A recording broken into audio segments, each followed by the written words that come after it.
तो आइए दोस्तों देखते हैं पहला पार्ट जो है हमारा भारत का भूगोल।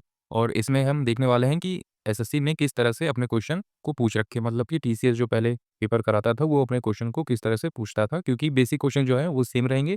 फिर चाहे कोई भी वेंडर हो या फिर कोई भी कंपनी पेपर ले तो वो बेसिक क्वेश्चन जो है वो सेम रखेगी और क्वेश्चन का एक पैटर्न होता है, इसी तरह से क्वेश्चन आपको देखने को मिलेंगे। तो आइए बढ़ते हैं अपने क्वेश्चन की तरफ और देखते हैं कि किस तरह से क्वेश्चन जो है वो पूछे जाते हैं। तो पहले टॉपिक पे हम देखने वाले हैं भारत की भौगोलिक स्थिति और भारत का स्थिति और क्षेत्रफल। तो चलिए अपने क्वेश्चन को स्टार्ट करते हैं। तो पहला क्वेश्चन जैसा कि आप देख पा रहे हैं, तो आइए बढ़ते हैं पहले क्वेश्चन की तरफ। कर्क रेखा 23 डिग्री 30 मिनट नॉर्थ भारत के बैस राज्य से होकर गुजरती है। तो आपका इसमें पहला क्वेश्चन है, आप देख पा रहे होंगे कि इसमें आपसे कर्क रेखा के बारे में पूछा गया है। जो कर्क रेखा है वो 23 डिग्री 30 मिनट नॉर्थ भारत के किस राज्य से होके गुजरती है। तो आप इसका राइट आंसर याद रखेंगे, ये छत्तीसगढ़ राज्य से होके गुजरती है। तो आपने याद रखा कि कर्क रेखा जो है इन चारों राज्यों में से सिर्फ छत्तीसगढ़ राज्य से होके गुजरती है 23 डिग्री 30 मिनट नॉर्थ पर। जैसे कि आप नीचे देख पा रहे होंगे कि कर्क रेखा जो है वो 23 डिग्री 30 मिनट नॉर्थ से भारत के छत्तीसगढ़ राज्य से होके गुजरती है। आइए बढ़ते हैं और देखते हैं कुछ और इंपॉर्टेंट चीज़ें। कर्क रेखा भारत के कुल 8 राज्यों से होके गुजरती है। जैसा कि आप सभी को पता होगा कि कर्क रेखा जो है वो पश्चिम से पूर्व की ओर जो है 8 राज्यों को क्रॉस करती है। तो इसमें पहला राज्य है गुजरात, फिर उसके बाद राजस्थान, मध्य प्रदेश, छत्तीसगढ़, झारखंड, पश्चिम बंगाल, त्रिपुरा और मिजोरम। तो ये पश्चिम से जो पूर्व की ओर राज्य हैं हमारे, तो पहले गुजरात आएगा, फिर राजस्थान, फिर मध्य प्रदेश, छत्तीसगढ़, झारखंड, पश्चिम बंगाल, त्रिपुरा और मिजोरम, जहाँ से कर्क रेखा जिसे हम ट्रॉपिक ऑफ कैंसर भी कहते हैं वो गुजरती है। तो आप इस चीज़ को अच्छे से याद रखेंगे। आगे बढ़ते हैं और देखते हैं हमारा दूसरा क्वेश्चन। तो हमारा सेकंड क्वेश्चन आता है, कर्क रेखा भारत के निम्नलिखित में से किस राज्य से नहीं गुजरती। तो अभी जो मैंने आपको राज्य बताए हैं उसमें से आपको बताना है कि इनमें से एक ऐसा राज्य है जहाँ से ये रेखा नहीं गुजरती। तो इसमें से 3 राज्यों से कर्क रेखा गुजरेगी और एक राज्य जो उड़ीसा हो जाएगा हमारा, वहाँ से ये कर्क रेखा नहीं गुजरेगी। तो आपका राइट आंसर उड़ीसा हो जाएगा। आप इस चीज़ को अच्छे से याद रखेंगे। कर्क रेखा 8 राज्यों से होके गुजरती है और उन 8 राज्यों को आपका नाम पता होना चाहिए। नेक्स्ट क्वेश्चन आता है हमारा, अगला क्वेश्चन देखते हैं। भारत के किस देश के साथ सबसे लंबी सीमा साझा करता है? तो भारत जो है किस देश के साथ सबसे लंबी सीमा जो है अपना साझा करता है? तो वो हो जाएगा हमारा बांग्लादेश। तो आप इसका राइट आंसर याद रखेंगे कि बांग्लादेश जो है अब हमारे देश के साथ सबसे लंबी भूमि सीमा साझा करता है। तो आपने इस चीज़ को अच्छे से याद रखा। आगे बढ़ते हैं, कुछ और इम्पोर्टेंट जो है देश दिखते हैं जो हमारे भारत के साथ सीमा को साझा करते हैं। जैसे कि बांग्लादेश आपने देखा सबसे ज़्यादा सीमा साझा करता है, लगभग 4096 किलोमीटर है। फिर है चीन दूसरे नंबर पे, ये करीबन करता है 3488 किलोमीटर। फिर उसके बाद आता है पाकिस्तान, पाकिस्तान सीमा साझा करता है 3323 किलोमीटर के लगभग। फिर उसके बाद है चौथे नंबर पे नेपाल, जो कि 1775 किलोमीटर की सीमा साझा करता है। फिर लास्ट में है अफगानिस्तान, जो कि 106 किलोमीटर के जो है भूमि सीमा, स्थलीय सीमा जिसे कहेंगे, वो साझा करता है। तो पहले नंबर पे आपने देखा कि पहले नंबर पे जो है बांग्लादेश सबसे ज़्यादा सीमा साझा करता है। फिर है चीन 3488 किलोमीटर, फिर पाकिस्तान 3323, नेपाल है जो है 1751 किलोमीटर और अफ़गानिस्तान है 106 किलोमीटर। तो आपका राइट आंसर क्या हो जाएगा? बांग्लादेश सबसे ज़्यादा भूमि सीमा को साझा करता है। आगे बढ़ते हैं और नेक्स्ट क्वेश्चन देखते हैं। हमारा नेक्स्ट क्वेश्चन आता है, भारत पृथ्वी के किस गोलार्ध में स्थित है? तो भारत जो है पृथ्वी के किस गोलार्ध में स्थित है? ये हो जाएगा उत्तरी गोलार्ध में। आपका राइट आंसर हो जाएगा उत्तरी गोलार्ध में। तो भारत जो है पृथ्वी के उत्तरी गोलार्ध में स्थित है। तो आप इस चीज़ को अच्छे से याद रखेंगे कि भारत कहाँ पे है? उत्तरी गोलार्ध में स्थित है। आगे बढ़ते हैं, अगला क्वेश्चन देखते हैं। हमारा नेक्स्ट क्वेश्चन आता है, भारत के पश्चिमी बिंदु का नाम बताइए। तो भारत का जो पश्चिमी बिंदु है, जो मतलब भारत हमारा इस तरह से बना होता है, तो भारत का पश्चिमी बिंदु मतलब इस वाले बिंदु को किस नाम से जानते हैं? तो इस वाले बिंदु का नाम क्या है? तो गौरमोता है। तो गौरमोता जो है आपका राइट आंसर हो जाएगा कि भारत के पश्चिमी बिंदु का नाम क्या है? गौरमोता है।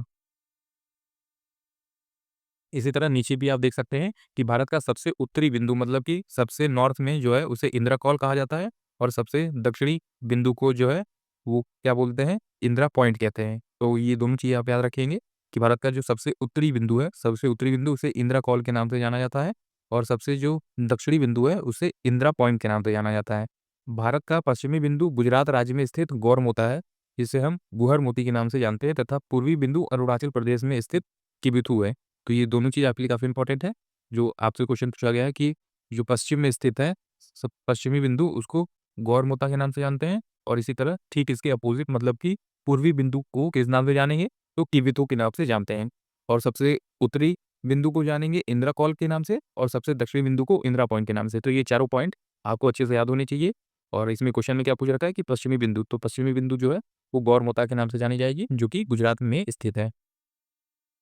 नेक्स्ट क्वेश्चन है हमारा, इनमें से किस भारतीय राज्य में सूर्योदय सबसे पहले होता है? तो किस राज्य में सूर्योदय सबसे पहले होगा? तो ऑप्शन नंबर डी हो जाएगा आपका राइट आंसर, अरुणाचल प्रदेश में।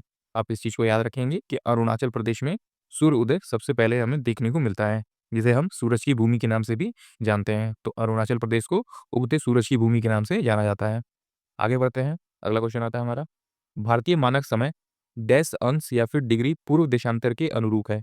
तो इसमें आपसे पूछा है कि भारत का जो मानक टाइम होता है, भारतीय मानक टाइम, वो किस डिग्री पूर्व देशांतर के अनुरूप है? तो वो हो जाएगा हमारा 82.5 डिग्री के अनुरूप इसे रखा गया है। तो आप इस चीज़ को याद रखेंगे कि 82.5 डिग्री पूर्व देशांतर के अनुरूप है। नीचे आप देख पा रहे हैं, भारत का मानक समय जो है 82.5 डिग्री पूर्वी देशांतर, ये लगभग मध्य प्रयागराज जो है उसके आसपास एक जगह पड़ती है, एक सिटी है मिर्ज़ापुर से होके गुज़रता है। यह ग्रीनविच टाइम से 5 घंटा और 30 मिनट आगे, मतलब कि साढ़े 5 घंटा 30 मिनट आगे चलता है। तो आप इस चीज़ को अच्छे से याद रखेंगे कि ग्रीनविच जो टाइम है उससे साढ़े 5 घंटा भारत का टाइम जो है हमेशा आगे रहेगा।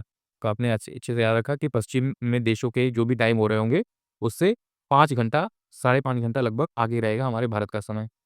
आगे बढ़ते हैं, नेक्स्ट क्वेश्चन आता है हमारा, भारतीय मानक समय की गणना डैश के घंटाघर या क्लॉक टावर से की जाती है। तो कहाँ के? तो ये मिर्ज़ापुर के घंटाघर या क्लॉक टावर से किया जाएगा, क्योंकि वहीं से जो है भारतीय मानक समय सीमा का लाइन गुजरता है। तो आप इस चीज़ को अच्छे से याद रखेंगे। नीचे आप देख पा रहे होंगे कि भारत का मानक समय प्रयागराज के नैनी क्षेत्र में स्थित मिर्ज़ापुर के निकट से होके गुजरता है। यह 82.5 डिग्री पूर्वी देशांतर पर स्थित है। भारतीय मानक समय समयोत्तर उत्तर प्रदेश, मध्य प्रदेश, छत्तीसगढ़, उड़ीसा तथा आंध्र प्रदेश से होके गुजरता है। तो आप इस चीज़ को अच्छे से याद रखेंगे। आगे बढ़ते हैं, हमारा अगला टॉपिक आ जाएगा, जो कि है भारतीय समवर्ती देश, मतलब कि नेबरिंग कंट्रीज ऑफ इंडिया, मतलब कि भारत के आसपास जो भी देश हैं वो किस तरह से है और उससे कैसे क्वेश्चन पूछे जाते हैं, ये हम अभी देखने वाले हैं। तो इसमें पहला क्वेश्चन है हमारा, 2022 तक के कितने देश भारत के साथ अंतर्राष्ट्रीय स्थलीय सीमा को साझा करते हैं? तो 2022 हो गया या फिर 2025 हो गया, तो इसमें अभी तक कितने देश हैं? तो टोटल 7 देश हैं जो कि भारत के साथ अंतर्राष्ट्रीय स्थलीय सीमा को साझा करते हैं। तो जैसे कि आप देख पा रहे होंगे, भारत उत्तरी गोलार्ध में स्थित दक्षिण एशिया का एक महत्वपूर्ण देश है। भारत में इस समय 28 राज्य और 8 केंद्र शासित प्रदेश है। तो आपको अभी यही याद रखना है, कुछ टाइम पहले ये 29 राज्य और 7 केंद्र शासित प्रदेश हो गए थे, और अभी 2025 में ये बिल्कुल 28 राज्य और 8 केंद्र शासित प्रदेश हैं। तो आपको यही याद रखना है कि भारत में अभी 2025 में जिस समय ये वीडियो बन रही है, तो उस समय 28 राज्य और 8 केंद्र शासित प्रदेश हैं।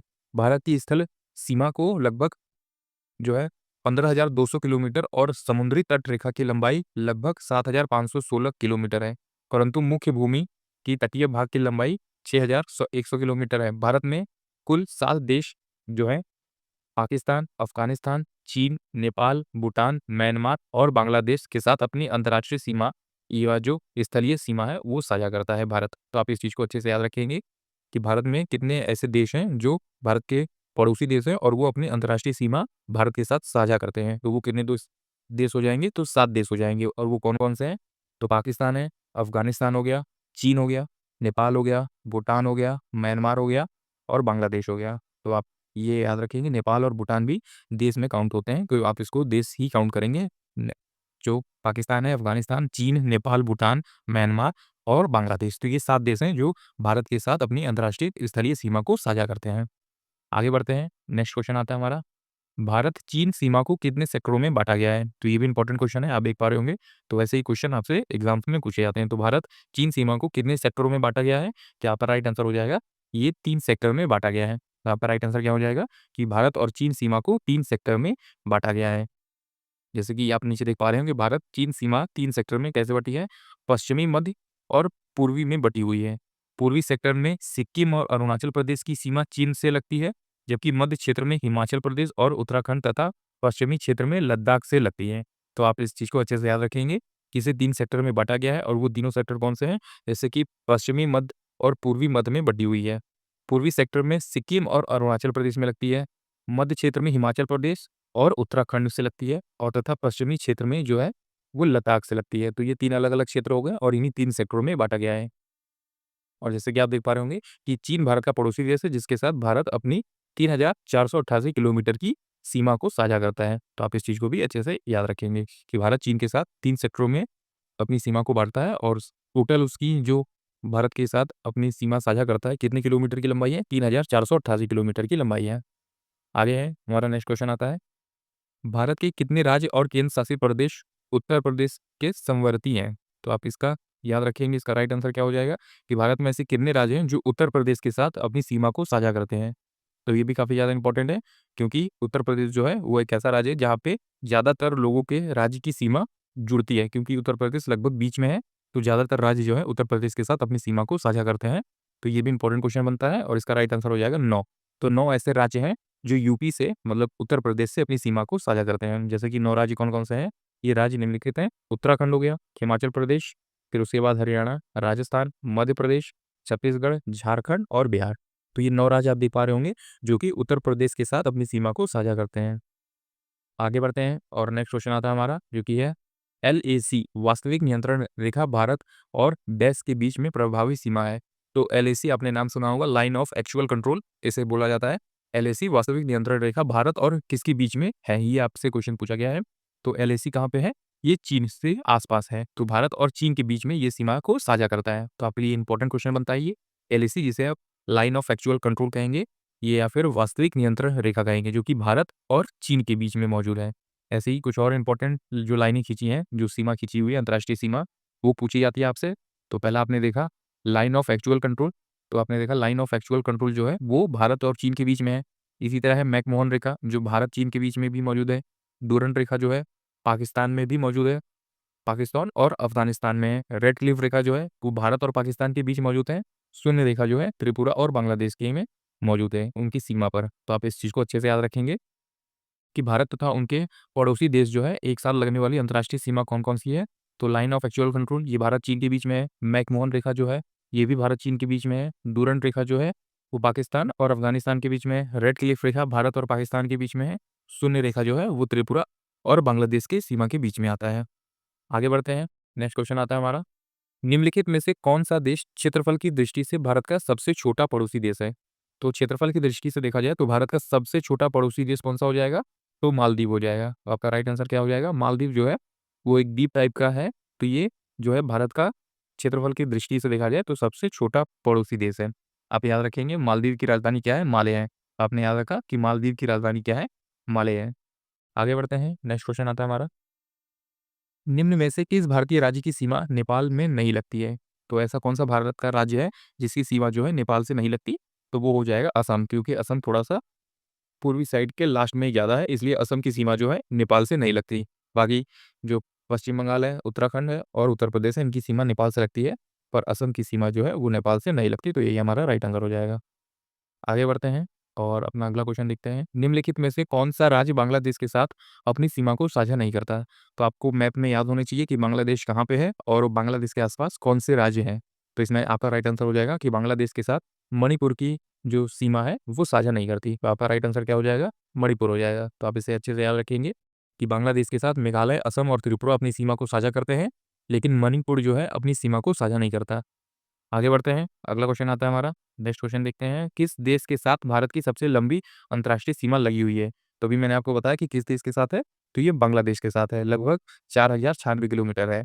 तो आप इसे अच्छे से याद रखेंगे, बांग्लादेश के साथ भारत अपनी सबसे लंबी अंतर्राष्ट्रीय सीमा, स्थलीय सीमा को साझा करता है। आगे बढ़ते हैं और नेक्स्ट क्वेश्चन देखते हैं। हमारा अगला नेक्स्ट क्वेश्चन आता है, मैकमोहन रेखा भारत की विविध सीमा को निम्न में से किस देश से अलग करता है? तो इसमें आपसे पूछा गया है कि जो मैकमोहन रेखा है वो किन देशों के बीच में मौजूद है? तो पहला भारत हो जाएगा और दूसरा कौन-सा देश हो जाएगा? तो उसका हो जाएगा चीन। तो भारत और चीन के बीच में मौजूद है मैकमोहन रेखा। तो आप इस चीज़ को अच्छे से याद रखेंगे कि मैकमोहन रेखा जो है भारत को चीन से अलग करती है। इसी तरह नीचे आप देख पा रहे होंगे कुछ इंपॉर्टेंट जो है सीमा है और वो उससे संबंधित कौन से देश हैं। तो पहला है मैकमोहन रेखा, जो कि भारत और चीन के मध्य से संबंधित है। रेड क्लिफ रेखा भारत और पाकिस्तान के मध्य में मौजूद है। डुरंट रेखा भारत अफ़गानिस्तान के बीच में मौजूद है। पाक जलडमरू ये भारत और श्रीलंका के बीच में मौजूद है और ये थोड़ा-सा इम्पोर्टेंट है क्योंकि इसमें शब्द आता है पाक, तो पाक से हम लोग पाकिस्तान याद रखते हैं, जो कि भारत और पाकिस्तान ऑप्शन में भी देता है, तो वो आपको अच्छे से देखना है कि ये इसका आंसर नहीं है। भारत और श्रीलंका के बीच मौजूद है पाक जलडमरू भारत और पाकिस्तान के बीच में मौजूद नहीं है। बहुत सारे लोग गलती कर जाते हैं, पाक जो वर्ड है उससे पाकिस्तान को रिलेट कर जाते हैं और पाक जलडमरू भारत और पाकिस्तान के बीच में एक करके आ जाते हैं, तो वो आपका गलत आंसर हो जाएगा। पाक जलडमरू जो है भारत और श्रीलंका के मध्य में मौजूद है। फिर अगला है हमारा सर क्रीक, तो सर क्रीक जो है वो कहाँ पे मौजूद है? ये है भारत गुजरात का कच्छ क्षेत्र और पाकिस्तान के बीच में मौजूद है, मतलब गुजरात के अंदर पे मौजूद है सर क्रीक रेखा। ये आपके लिए इंपॉर्टेंट है, आप अच्छे से याद रखिए। मैकमोहन भारत और चीन के बीच, रेड क्लिफ भारत और पाकिस्तान के बीच, डुरंट भारत और अफगानिस्तान के बीच और पाक जलडमरू भारत और श्रीलंका के बीच में मौजूद है। आगे बढ़ते हैं, अगला प्रश्न देखते हैं। निम्न में से किस भारतीय राज्य की जो सीमाएं हैं वो उत्तर, दक्षिण और पश्चिम में बांग्लादेश की सीमाओं को स्पर्श करती है?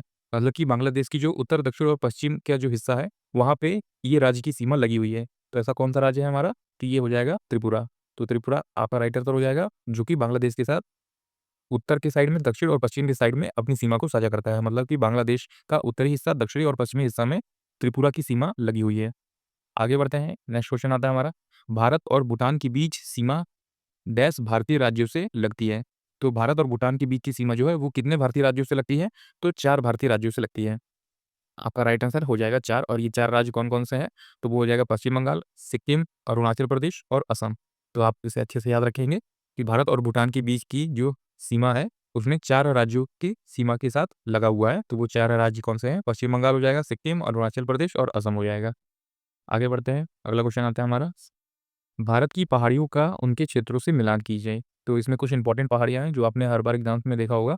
कुछ ऐसी पहाड़ियाँ पूछ ली जाती हैं और पूछा जाता है कि वो किस जगह पे मौजूद हैं, किस क्षेत्र में मौजूद हैं। तो आप देख रहे होंगे, तो पहला है हमारा जावड़ी पहाड़ियाँ, फिर डोडा बेटा, जैंतिया पहाड़ियाँ और पटकाई पहाड़ियाँ। तो ये किस जगह पे मौजूद है ये हम देखेंगे। तो इसका राइट आंसर कौन सा हो जाएगा? आप देख पा रहे होंगे, सी हो जाएगा।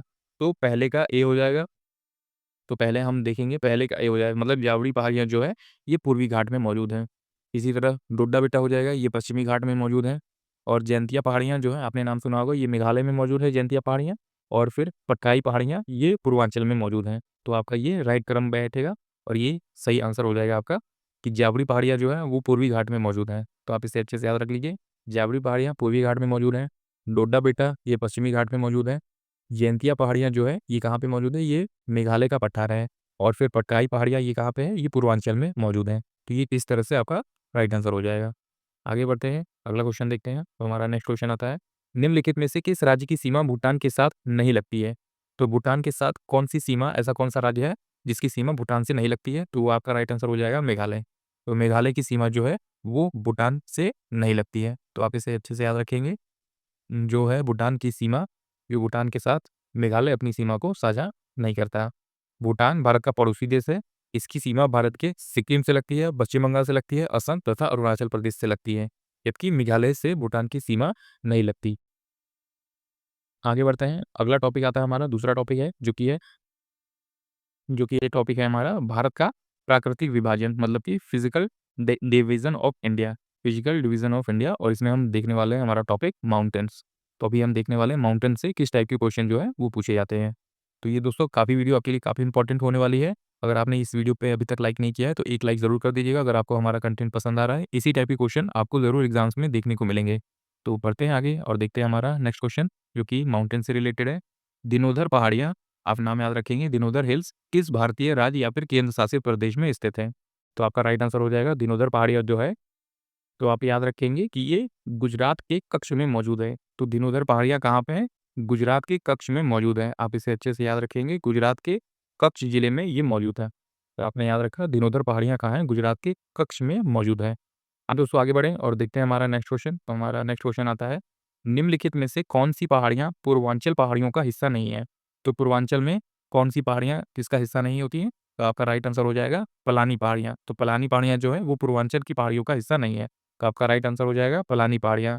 तो आप इसे अच्छे से याद रखेंगे कि पलानी पहाड़ियाँ जो है वो पूर्वांचल पहाड़ियों का हिस्सा नहीं है। तो आप याद रखेंगे कि पलानी पहाड़ियाँ जो है वो पूर्वांचल पहाड़ियों का हिस्सा नहीं है। तो ये कहाँ का हिस्सा है?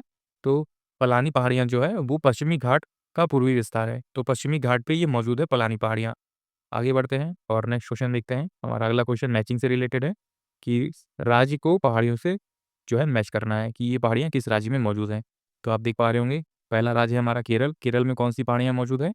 फिर है मेघालय, मेघालय में कौन-सी पहाड़ियाँ हैं? और मिज़ोरम, तो मिज़ोरम में कौन-सी पहाड़ियाँ हैं? तो आपका राइट आंसर कौन सा हो जाएगा? ऑप्शन नंबर जो है बी आपका राइट आंसर हो जाएगा। पहले का ए, दूसरे का बी और तीसरे का सी हो जाएगा। तो आप इसे अच्छे से याद रखेंगे कि पहले का ए, केरल जो है वो पे कौन-सी पहाड़ियाँ मौजूद है? तो अन्नामलाई की पहाड़ियाँ मौजूद हैं। मेघालय में कौन-सी पहाड़ियाँ हैं? तो गारो पहाड़ियाँ हैं और मिज़ोरम में कौन-सी पहाड़ियाँ हैं? तो ये है लुशाई पहाड़ियाँ हैं। तो बिल्कुल ये सामने-सामने दिया हुआ है, तो आप इसे अच्छे से याद रख सकते हैं कि इस राज्य में ये पहाड़ियाँ मौजूद हैं। केरल में अन्नामलाई की पहाड़ियाँ मौजूद हैं, मेघालय में गारो पहाड़ियाँ मौजूद हैं और मिज़ोरम में लुशाई पहाड़ियाँ मौजूद हैं। आप देख पा रहे होंगे इसका आंसर भी लगभग सेम है। तो वही जो मैंने आपको बताया कि केरल में अन्नामलाई की पहाड़ियाँ, मेघालय में गारो की पहाड़ियाँ, मिज़ोरम में लुशाई की पहाड़ियाँ। आगे बढ़ते हैं, अगला क्वेश्चन आता है हमारा। तो नेक्स्ट क्वेश्चन है, हिमालय के किस भाग सी कौन-सी सबसे ऊँची पर्वत चोटी कंचनजंगा स्थित है? तो आपसे पूछा गया है हिमालय के किस भाग की सबसे ऊँची चोटी पर्वत कंचनजंगा स्थित है? तो ये कहाँ पे है? तो ये मौजूद है हमारा दार्जिलिंग और सिक्किम हिमालय में मौजूद है। तो आपका right answer option number A हो जाएगा। दार्जिलिंग और सिक्किम हिमालय में मौजूद है। नीचे आप देख पा रहे होंगे कंचनजंगा दुनिया का तीसरा सबसे ऊँचा पर्वत है जिसकी ऊँचाई जो है वो 28,169 फीट है और मीटर में देखा जाए तो 8,586 मीटर है। तो आप इसे अच्छे से याद रखेंगे कि सबसे ऊँची पर्वत चोटी कंचनजंगा कहाँ पे मौजूद है? दार्जिलिंग और सिक्किम हिमालय में ये मौजूद है। आगे बढ़ते हैं, अगला क्वेश्चन आता है हमारा। निम्नलिखित में से कौन-सी पहाड़ियाँ पश्चिमी घाट का हिस्सा है? तो पश्चिमी घाट का हिस्सा कौन-सी पहाड़ियाँ हो जाएँगी? ये हो जाएगी अन्नामलाई की पहाड़ियाँ। तो आपका राइट आंसर हो जाएगा अन्नामलाई की पहाड़ियाँ जो कि केरल में मौजूद हैं। तो आप इसे अच्छे से याद रखेंगे कि पश्चिमी घाट का हिस्सा है कौन-सा? अन्नामलाई की पहाड़ियाँ। आप इसे अच्छे से याद रखने से ऐसे ही क्वेश्चन आपसे एग्ज़ाम्स में पूछे जाते हैं। जैसे आप देख पा रहे होंगे ये क्वेश्चन सीजीएल के 2023 वाली शिफ्ट में पूछा गया है। आगे बढ़ते हैं, अगला क्वेश्चन आता है, शेवरॉय पहाड़ियाँ भारत की किस राज्य में स्थित है? तो शेवरॉय पहाड़ियाँ जो है, ये तमिलनाडु में मौजूद है। ये काफ़ी इंपॉर्टेंट क्वेश्चन है, ज़्यादातर आपको एग्ज़ाम्स में देखने को मिलते हैं, क्योंकि शेवरॉय पहाड़ियाँ जो है, वो काफ़ी फेमस है तमिलनाडु में, इसलिए यहाँ से क्वेश्चन बनते हैं। तो शेवरॉय पहाड़ियाँ आप देख पा रहे हैं, भारत के तमिलनाडु राज्य में स्थित है। यह पूर्वी घाट का भाग है, इसका सबसे ऊँचा शिखर 1620 मीटर पर स्थित है। तो आपने याद रखा कि शेवरॉय पहाड़ियाँ तमिलनाडु राज्य में स्थित है। आगे बढ़ते हैं और नेक्स्ट क्वेश्चन आता है हमारा, देश की दक्षिणी श्रेणियों में स्थित मानसीनराम में विश्व की सर्वाधिक औसत वर्षा होती है। तो कहाँ पे सर्वाधिक वर्षा होती है? तो मानसीनराम में और किस जगह पे मौजूद है? तो ये खासी की पहाड़ियों में मौजूद है। तो खासी पहाड़ियाँ जो कि दक्षिणी श्रेणी में स्थित है, जहाँ पे मानसीनराम है, जहाँ पे विश्व का सबसे ज़्यादा वर्षा हमें देखने को मिलती है। तो खासी पहाड़ियाँ की दक्षिणी श्रेणियों में मानसीनराम स्थित है। आगे बढ़ते हैं, अगला क्वेश्चन आता है हमारा, निम्नलिखित में से कौन-सा कथन भारतीय रेगिस्तान की विशिष्ट विशेषताओं के बारे में गलत है? तो इसमें आपसे बताना है कि भारतीय रेगिस्तान के बारे में कौन-सी चीज़ें जो है इसमें गलत लिखी हुई हैं। तो यहाँ पे प्रति वर्ष 250 एमएम वर्षा होती है, तो ये जो है ज़ाहिर-सी बात है कि रेगिस्तान में इतना वर्षा तो होगी नहीं, तो यही कथन हमारा गलत हो जाएगा और यही गलत क्वेश्चन पूछा गया है, तो यही हमारा राइट आंसर हो जाएगा। तो आप इसे याद रखेंगे कि भारत के रेगिस्तान के बारे में ये कथन गलत हो जाएगा कि यहाँ 250 एमएम वर्षा होती है। यहाँ पे वर्षा होती है पर ये लगभग 150 एमएम तक होती है, कई बार तो 100 एमएम तक भी टच नहीं करती ये वर्षा। तो आप इसे अच्छे से याद रखेंगे कि भारतीय रेगिस्तान अरावली पहाड़ियों में स्थित उत्तर-पश्चिम में स्थित है और यहाँ पे लगभग 100 से 150 एमएम तक की वर्षा हमें देखने को मिलती है। आगे बढ़ते हैं और नेक्स्ट क्वेश्चन आता है हमारा, हिमालय पर्वत की सुदूर उत्तरी पर्वतमाला को किस नाम से जाना जाता है? तो ये किस और अन्य नाम से जाना जाएगा? ये महान हिमालय या फिर ग्रेट हिमालय के नाम से इसे जाना जाता है। तो आप इसे अच्छे से याद रखेंगे कि हिमालय पर्वत की सुदूर उत्तरी पर्वतमाला को महान हिमालय या फिर ग्रेट हिमालय के नाम से जाना जाएगा। आगे बढ़ते हैं, नेक्स्ट क्वेश्चन है हमारा, बुमानी पहाड़ियाँ निम्न में से किस राज्य में फैली हुई हैं? ये फैली हुई हैं असम में। तो आपका right answer option number D हो जाएगा कि बुमानी पहाड़ियाँ जो हैं वो असम राज्य में फैली हुई हैं। आगे बढ़ते हैं, अगला क्वेश्चन देखते हैं। निम्नलिखित में से कौन-सा वो पर्वत शिखर है जो भारतीय राज्य नागालैंड और म्यांमार के सागाइंग श्रेणी की पहाड़ी सीमा पर आसपास की चोटियों के ऊपर दिखाई देता है? तो इस तरह के थोड़े अजीबो-गरीब क्वेश्चन भी आपको देखने को मिलते हैं कि ये कौन-सी पहाड़ी हो जाएगी? ये हो जाएगी माउंट सारामती। तो आपका राइट आंसर हो जाएगा option number C, mount Saramati जो है, ये एक ऐसा पर्वत शिखर है जो भारतीय राज्य नागालैंड और म्यांमार के संगाइंग श्रेणी की पहाड़ी सीमा के आसपास चोटी के ऊपर हमें देखने को मिलता है। आगे बढ़ते हैं, नेक्स्ट क्वेश्चन आता है हमारा, पश्चिमी उत्तर और उत्तर-पूर्व में किस प्रकार के पर्वत भारत को आबद्ध करते हैं, मतलब कि घिरे हुए हैं? तो ये कहाँ है? तो ये तरुण वलय पर्वत है जो भारत के पश्चिमी उत्तर, उत्तर और पूर्वी उत्तर के आसपास घिरे हुए हैं, स्थित हैं। तो आपका राइट आंसर हो जाएगा तरुण वलय पर्वत हो जाएगा, ऑप्शन नंबर डी आपका राइट आंसर हो जाएगा। आगे बढ़ते हैं, नेक्स्ट क्वेश्चन आता है हमारा, तो अगला क्वेश्चन देख रहे हैं आप, निम्न में से कौन-सी पहाड़ियाँ असम में स्थित हैं? तो ये काफ़ी इंपॉर्टेंट क्वेश्चन है। असम में स्थित कौन-सी पहाड़ियाँ हैं? कार्बी आंगलुंग पहाड़ियाँ। तो आपका राइट आंसर हो जाएगा कार्बी आंगलुंग पहाड़ियाँ जो है, वो असम में स्थित पहाड़ी है। आगे बढ़ते हैं, नेक्स्ट क्वेश्चन आता है हमारा, अगला क्वेश्चन है, निम्न में से किस राज्य में शत्रुंजय पहाड़ियाँ स्थित हैं। तो शत्रुंजय पहाड़ियाँ कहाँ पे स्थित हैं? ये गुजरात में स्थित हैं। तो आप इसे अच्छे से याद रखेंगे कि निम्नलिखित में से शत्रुंजय पहाड़ियाँ स्थित है कहाँ पे? गुजरात में मौजूद है। ऑप्शन नंबर सी आपका राइट आंसर हो जाएगा। नेक्स्ट क्वेश्चन आता है हमारा, हिमाचल हिमालय की एक पर्वत श्रेणी है। इसे निम्नलिखित में से किस एक और अन्य नाम से जाना जाता है?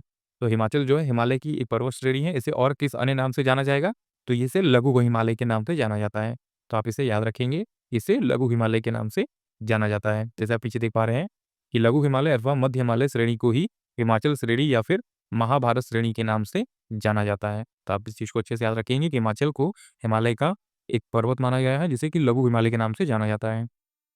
नेक्स्ट क्वेश्चन है हमारा, निम्नलिखित में से किसे श्वेत पर्वत या फिर व्हाइट माउंटेन के नाम से जाना जाता है? इंपॉर्टेंट क्वेश्चन है, आप इसे याद रखेंगे। धौलागिरी को धौलागिरी को जो है व्हाइट माउंटेन के नाम से जाना जाता है। तो आप इसको इस तरह से याद रख सकते हैं, किसी भी चीज़ को धो लिया जाता है तो उसे क्या है, व्हाइट हो जाती है वो सारी चीज़ें। तो अगर किसी भी चीज़ को आप धुल लेंगे तो वो व्हाइट हो जाएगी। तो इसी तरह से आप याद रखेंगे, धौलागिरी धुलने से रिलेटेड है। तो व्हाइट माउंटेन क्या हो जाएगा, किसी भी चीज़ को आप धुल लेंगे तो धौलागिरी से व्हाइट हो जाएगा वो। तो इस तरह से आप याद करके इसको अपने माइंड में रख सकते हैं। आगे बढ़ते हैं, अगला क्वेश्चन है हमारा, अरावली पर्वत श्रेणी की सबसे ऊँची चोटी कौन-सी है? तो सबसे ऊँची चोटी कौन-सी है अरावली पर्वत श्रेणी की? तो ये हो जाएगी गुरु शिखर। तो आप इसे अच्छे से याद रखेंगे कि अरावली पर्वत शिखर की सबसे ऊँची चोटी हो जाएगी गुरु शिखर। और देखते हैं नेक्स्ट क्वेश्चन, निम्नलिखित में से कौन-सी भारत की सबसे पुरानी पर्वत श्रेणी है? तो सबसे पुरानी जो पर्वत श्रेणी हो जाएगी वो हो जाएगी अरावली पर्वत। अरावली पर्वत श्रेणी, तो आपका right answer option number B हो जाएगा। अरावली श्रेणी सबसे पुरानी पर्वत श्रेणी मानी जाती है। आगे बढ़ते हैं, नेक्स्ट क्वेश्चन है हमारा, निम्नलिखित में से भारत का प्राचीनतम पर्वतमाला कौन-सा है? तो प्राचीनतम सबसे पुराना जो भी मैंने आपको बताया ये हो जाएगा अरावली। तो आपका राइट आंसर हो जाएगा अरावली पर्वत श्रेणी जो है वो हमारी सबसे प्राचीनतम पर्वत श्रेणी हो जाएगी। नेक्स्ट क्वेश्चन आता है हमारा, विश्व का तीसरा सबसे ऊँचा पर्वत कौन-सा है जो भारत और नेपाल की सीमाओं को जोड़ता है? तो भारत और नेपाल की सीमाओं को जोड़ने वाला ऐसा कौन-सा पर्वत है? ये हो जाएगा कंचनजंगा। तो आपका राइट आंसर हो जाएगा ऑप्शन नंबर बी, कंचनजंगा जो है वो भारत और नेपाल की सीमाओं को जोड़ता है। तो आप इसे अच्छे से याद रखेंगे। आगे बढ़ते हैं, नेक्स्ट क्वेश्चन हमारा, तो अगला नेक्स्ट क्वेश्चन आता है, माउंट माउंट जोपुनू निम्नलिखित में से किस राज्य में स्थित है? इंपॉर्टेंट क्वेश्चन है ये, माउंट जोपुनू किस राज्य में स्थित है? तो ये सिक्किम में मौजूद है। ऑप्शन नंबर बी आपका राइट आंसर हो जाएगा कि माउंट जोपुनू जो है वो सिक्किम राज्य में मौजूद है। आगे बढ़ते हैं, नेक्स्ट क्वेश्चन है, निम्नलिखित में से कौन-सी पर्वत श्रृंखला आंध्र प्रदेश में स्थित है? तो आंध्र प्रदेश में कौन-सी पर्वत श्रृंखला स्थित है? नगरी पर्वत श्रृंखला। तो नगरी पर्वत श्रृंखला जो है वो आंध्र प्रदेश में स्थित है। तो इसी टाइप के क्वेश्चन जो है आपको एग्जाम में देखने को मिलेंगे। इसमें आपसे आंध्र प्रदेश की पर्वत श्रृंखला पूछी गई है, तो नगरी पर्वत श्रृंखला आंध्र प्रदेश में मौजूद है। आगे बढ़ते हैं, नेक्स्ट क्वेश्चन, माउंट गाडविन ऑस्टिन जिसे K2 के नाम से जानते हैं, इसकी ऊँचाई लगभग कितनी है? तो इसकी ऊँचाई आपको देखने को मिलेगी 8611 किलोमीटर। तो आपका right answer option number D हो जाएगा, K2। तो K2 पर्वत की ऊँचाई कितनी है? 8611 किलोमीटर में ये स्थित है। आगे बढ़ते हैं, नेक्स्ट क्वेश्चन आता है हमारा, लद्दाख के बीच स्थित है। तो लद्दाख बेस के बीच स्थित है, किसके बीच? काराकोरम श्रृंखला और जास्कर पर्वत के बीच। तो काराकोरम श्रृंखला और जास्कर पर्वत के बीच जो है वो लद्दाख स्थित है। आगे बढ़ते हैं, अगला क्वेश्चन आता है हमारा, माउंट एवरेस्ट पर चढ़ाई करने के लिए पर्वतारोही डैश को आयन की आवश्यकता होती है। तो माउंट एवरेस्ट पे जो भी चढ़ाई करने जा रहे हैं पर्वतारोही, उन्हें किसकी आवश्यकता होती है? नेपाल जाने की आवश्यकता होती है। तो नेपाल में माउंट एवरेस्ट पे चढ़ाई करने की सबसे आसान और सबसे ईज़ी रास्ता है। जैसा आप नीचे देख पा रहे होंगे दोस्तों, माउंट एवरेस्ट जो है पर्वत दुनिया का सबसे ऊँचा पर्वत शिखर है। इसकी ऊँचाई 8848 मीटर है। ये पर्वत नेपाल में स्थित हिमालय पर्वत श्रृंखला का हिस्सा है, इसलिए पर्वतारोही को नेपाल जाना पड़ता है माउंट एवरेस्ट शिखर पर चढ़ने के लिए, ऊँचाई पे चढ़ने के लिए। आगे बढ़ते हैं, नेक्स्ट क्वेश्चन आता है हमारा, नर्मदा और ताप्ती नदियों के बीच कौन-सी पर्वत श्रेणी स्थित है? तो ये भी इंपॉर्टेंट क्वेश्चन बनता है हमारा, आप इसे अच्छे से याद रखेंगे। ये हो जाएगी सतपुरा पर्वत श्रेणी। तो सतपुरा पर्वत श्रेणी जो है वो नर्मदा और ताप्ती नदियों के बीच की पर्वत श्रेणी में से एक है। आगे बढ़ते हैं, नेक्स्ट क्वेश्चन है हमारा, हिमालय पर्वत श्रृंखला भारत के कितने राज्यों में है? तो हिमालय पर्वत श्रृंखला भारत के कितने राज्यों में है? तो 10 राज्यों में है। तो आप इसे अच्छे से याद रखेंगे। तो पहला राज्य है जम्मू-कश्मीर, हिमाचल प्रदेश, उत्तराखंड, सिक्किम, अरुणाचल प्रदेश, मेघालय, नागालैंड, मणिपुर, मिज़ोरम, त्रिपुरा। तो आप इसे अच्छे से याद रखेंगे। हिमालय पर्वत श्रृंखला भारत के कितने राज्यों से होकर गुजरती है? तो 10 राज्यों से होकर गुजरती है। आगे बढ़ते हैं, नेक्स्ट क्वेश्चन, धौलाधार श्रृंखला निम्नलिखित में से हिमालय श्रेणी का हिस्सा है। तो धौलाधार श्रृंखला कौन-सी हिमालय श्रेणी का हिस्सा है? तो इसमें आपसे पूछा है, ये है हमारा लघु हिमालय का हिस्सा। तो आप इसे अच्छे से याद रखेंगे कि धौलाधार श्रृंखला लघु हिमालय का हिस्सा है। ऑप्शन नंबर ए आपका राइट आंसर हो जाएगा। आगे देखते हैं कुछ और इम्पोर्टेंट पर्वत और वो कहाँ पे स्थित है, ये इम्पोर्टेंट है। तो पीर पंजाल आप देख रहे हैं, पीर पंजाल जम्मू-कश्मीर में स्थित है। धौलाधार पर्वत हिमाचल प्रदेश में, महाभारत पर्वत जो है नेपाल में, फिर है नागाबिट्टा पर्वत, ये उत्तराखंड में, और मसूरी पर्वत, ये उत्तराखंड में मौजूद है। तो ये कुछ इंपॉर्टेंट पर्वत है और इनकी स्थिति यहाँ पे ये मौजूद है, तो आप इसको अच्छे से याद रखें। अब आइए बढ़ते हैं दोस्तों हम अपने अगले टॉपिक पे, जो कि है पीक, जिसे हम चोटी कहते हैं। तो पर्वत तक आपने देख लिया था, अब आगे बढ़ते हैं और देखते हैं चोटी से किस टाइप के क्वेश्चन एग्जाम्स में पूछे गए हैं। तो निम्नलिखित में से कौन सा अंडमान और निकोबार द्वीप समूह का सबसे ऊंचा शिखर है? तो अंडमान निकोबार द्वीप का सबसे ऊंचा शिखर कौन सा हो जाएगा? उसका नाम है सैडल। तो सैडल आप याद रखेंगे, ये अंडमान और निकोबार का सबसे ऊंचा शिखर माना जाता है। आगे बढ़ते हैं, अगला क्वेश्चन, निम्नलिखित में से कौन सा शिखर दक्षिण भारत का सबसे ऊंचा शिखर है? तो दक्षिण भारत का सबसे ऊंचा शिखर हो जाएगा अनाईमुड़ी। ऑप्शन नंबर डी आपका राइट आंसर हो जाएगा। अनाईमुड़ी दक्षिण भारत का सबसे ऊंचा शिखर माना जाता है, जिसकी जो ऊंचाई है वो लगभग 8,843 मीटर जो है वो ऊंचा है। आगे बढ़ते हैं, अगला क्वेश्चन पे आते हैं। नेक्स्ट क्वेश्चन, निम्नलिखित में से कौन सी पश्चिम बंगाल की सबसे ऊंची चोटी है? तो इसमें आपसे पूछा गया पश्चिम बंगाल की सबसे ऊंची चोटी, तो इसका क्या नाम है? इसका नाम है सदकफू। तो आप इनका नाम याद रखें, सदंगफू इसका नाम है, और ये पश्चिम बंगाल की सबसे ऊंची चोटी मानी जाती है। आप नीचे एक नाम और देख पा रहे होंगे, जो कि है सारमती। तो सारामती जो है वो भारत का नागालैंड के राज्य में सबसे ऊंचा पर्वत स्थित है। तो आप इसे याद रखेंगे कि सारामती जो है वो भारत के नागालैंड में सबसे ऊंचे पर्वत या फिर चोटी के नाम से आप इसे जान सकते हैं, सारामती। आगे बढ़ते हैं, अगला क्वेश्चन आता है हमारा, निम्न पर्वत श्रृंखला में कौन से डोडा बेटा सबसे ऊंची चोटी है? तो निम्न पर्वत श्रृंखला में डोडा बेटा सबसे ऊंची चोटी है, किसकी है? तो वो नीलगिरी की है। तो आप इसे याद रखेंगे कि जो डोडा बेटा है वो सबसे ऊंची चोटी है किस पर्वत श्रृंखला की? तो नीलगिरी पर्वत श्रृंखला की सबसे ऊंची चोटी है। तो आप इस चीज़ को अच्छे से याद रखेंगे, जैसे कि ये पर्वत हो गया, और पर्वत की सबसे ऊंची चोटी जो है वो कहलाएगी डोडा बेटा, और ये नीचे वाला क्या कहलाएगा? ये नीलगिरी कहलाएगी, और ये डोडा बेटा कहलाएगा। तो पर्वत की सबसे ऊंची चोटी जो है वो क्या कहलाती है? डोडा बेटा, और उसे चोटी के नाम से जानते हैं, और जो पूरा का पूरा पर्वत रहेगा उसे हम नीलगिरी के नाम से जानेंगे। तो आप इस चीज़ को अच्छे से याद रखेंगे। इसी तरह नेक्स्ट क्वेश्चन में जैसे आंसर में देख पा रहे होंगे, विंध्य, ये पहाड़ियाँ हैं, सतपुरा पहाड़ियाँ हैं, अरावली और नीलगिरी, और इनकी सबसे ऊंची चोटी मानी गई है कौन सी? विंध्य की सबसे ऊंची चोटी है अमरकंटक, सतपुरा की सबसे ऊंची चोटी है धूपगढ़, इसी तरह अरावली पर्वत की सबसे ऊंची चोटी है गुरु शिखर, और नीलगिरी पर्वत की सबसे ऊंची चोटी मानी गई है डोडा बेटा को। तो इस तरह से भी आप इसको अच्छे से याद रखेंगे। आगे बढ़ते हैं, नेक्स्ट क्वेश्चन आता है हमारा, निम्नलिखित में से किस पर्वत श्रृंखला की सर्वोच्च चोटियों में से एक महेंद्रगिरी की चोटी है? तो इसमें आपसे पूछा गया है ऐसी कौन सी पर्वत श्रृंखला है जिसकी सबसे ऊंची चोटी महेंद्रगिरी के नाम से जानी जाती है? तो ये हो जाएगी हमारी गारो पहाड़ियाँ। आप इसे याद रखेंगे, गारो पहाड़ियाँ कहाँ पे स्थित है? तो महेंद्रगिरी चोटी पूर्वी घाट की दूसरी सबसे ऊंची चोटी है, यह उड़ीसा राज्य के गंजाम जिले में स्थित है। तो आप इसे याद रखेंगे, तो ये उड़ीसा राज्य के गंजाम जिले में है। पूर्व घाट की सबसे ऊंची दूसरी चोटी मानी गई है कौन सी? गारो पहाड़ियाँ। और उसी पूर्व घाट की सबसे सर्वोच्च चोटी कौन-सी मानी गई है? तो वो है विशाखापट्टनम। तो आप इस चीज़ को अच्छे से याद रखेंगे, वो है हमारा विशाखापट्टनम। आगे बढ़ते हैं, अगला टॉपिक आ गया है हमारा, जो कि है पठार, जिसे हम प्लेट्यू के नाम से भी जानते हैं। तो इससे देखते हैं किस टाइप के क्वेश्चन आ रहे हैं। वीडियो में आगे बढ़ने से पहले दोस्तों एक इंपॉर्टेंट इन्फॉर्मेशन आप सभी के लिए, अगर आप 2025 एसएससी एग्जाम्स की तैयारी कर रहे हैं, चाहे वो सीजीएल हो, सीपीओ हो, सीएचएसएल, एमटीएस, जीडी, स्टेनो या फिर सिलेक्शन पोस्ट, तो आपके लिए इंग्लिश वोकैबुलरी की बुक काफ़ी यूज़फुल हो सकती है। ये बुक जो है वो ई बुक है, आपको इसका पीडीएफ मिल जाएगा मात्र 39 रुपीज़ में। आप अगर हमें नीचे व्हाट्सएप नंबर दिया है उस पे मैसेज करेंगे तो ये ई बुक आपको मात्र 39 रुपीज़ में मिल जाएगी। इस बुक में हमने दिया है आपको one word substitution, idiom and phrases, synonym, antonym और फ्रेजल वर्ब। जैसा आप सभी जानते हैं फ्रेजल वर्ब भी बहुत ज़्यादा इंपॉर्टेंट हो गया अभी एसएससी एग्जाम्स में। 1 से 2 क्वेश्चन आपको इंग्लिश में फ्रेजल वर्ब से देखने को मिल जाएँगे। तो ये काफ़ी यूज़फुल बुक होने वाली है। इसमें आप देख लीजिए कि आपको सभी चीज़ें जो हैं, सभी टॉपिक वो अल्फ़ाबेटिकल ऑर्डर में देखने को मिल जाएँगे, और इसमें काफ़ी अच्छी खासी मात्रा में सभी टॉपिक हैं। तो आपको इसमें कोई भी ज़्यादा दिक्कत नहीं आएगी। इसमें आपको प्री और मेंस सभी तरीके के एग्ज़ाम्स में रिलेटेड जो भी क्वेश्चन पूछे गए हैं, वो सभी इसमें ऐड मिलेंगे। जैसा कि सिनोनिम, एंटोनिम आप देख सकते हैं, फ्रेजल वर्ब आप देख सकते हैं, ये भी अल्फ़ाबेटिकल ऑर्डर में जो है वो सभी दिया हुआ है। तो जैसा कि आप सभी ने देखा कि ये बुक हमारी मात्र 39 रुपीज़ में है। आप चाहें तो ये बुक आप हमसे व्हाट्सएप नंबर पे मैसेज करके ले सकते हैं, जो कि सिर्फ 39 रुपीज़ में आपको मिल जाएगी। ये काफ़ी यूज़फुल बुक है, जो आपकी एसएससी एग्ज़ाम्स में इंग्लिश वोकैबुलरी वाले जो पोर्शन है, उसको बहुत ही अच्छे से कंप्लीट कर सकती है। तो ये है दक्कन के पठार के संबंध में निम्नलिखित में से कौन-सा कथन गलत माना गया है? तो दक्कन के पठार में इससे से कोई भी कथन जो है वो 3 सही हैं और 1 गलत है, तो आपको वो गलत वाला आंसर टिक करना है। तो जैसे पहला कथन देखते हैं हम लोग, तो पहला कथन है, पश्चिमी घाट इस पठार के पश्चिम में है। दूसरा, सतपुड़ा पर्वत इस पठार के दक्षिण में है। तीसरा, विंध्याचल पर्वत इस पठार के उत्तर में है। और चौथा, पूर्वी घाट इस पठार के पूर्व में है। तो इसमें से कौन सा कथन जो है वो दक्कन के पठार के बारे में गलत है? तो ऑप्शन नंबर बी कि सतपुड़ा पर्वत इस पठार के दक्षिण में है।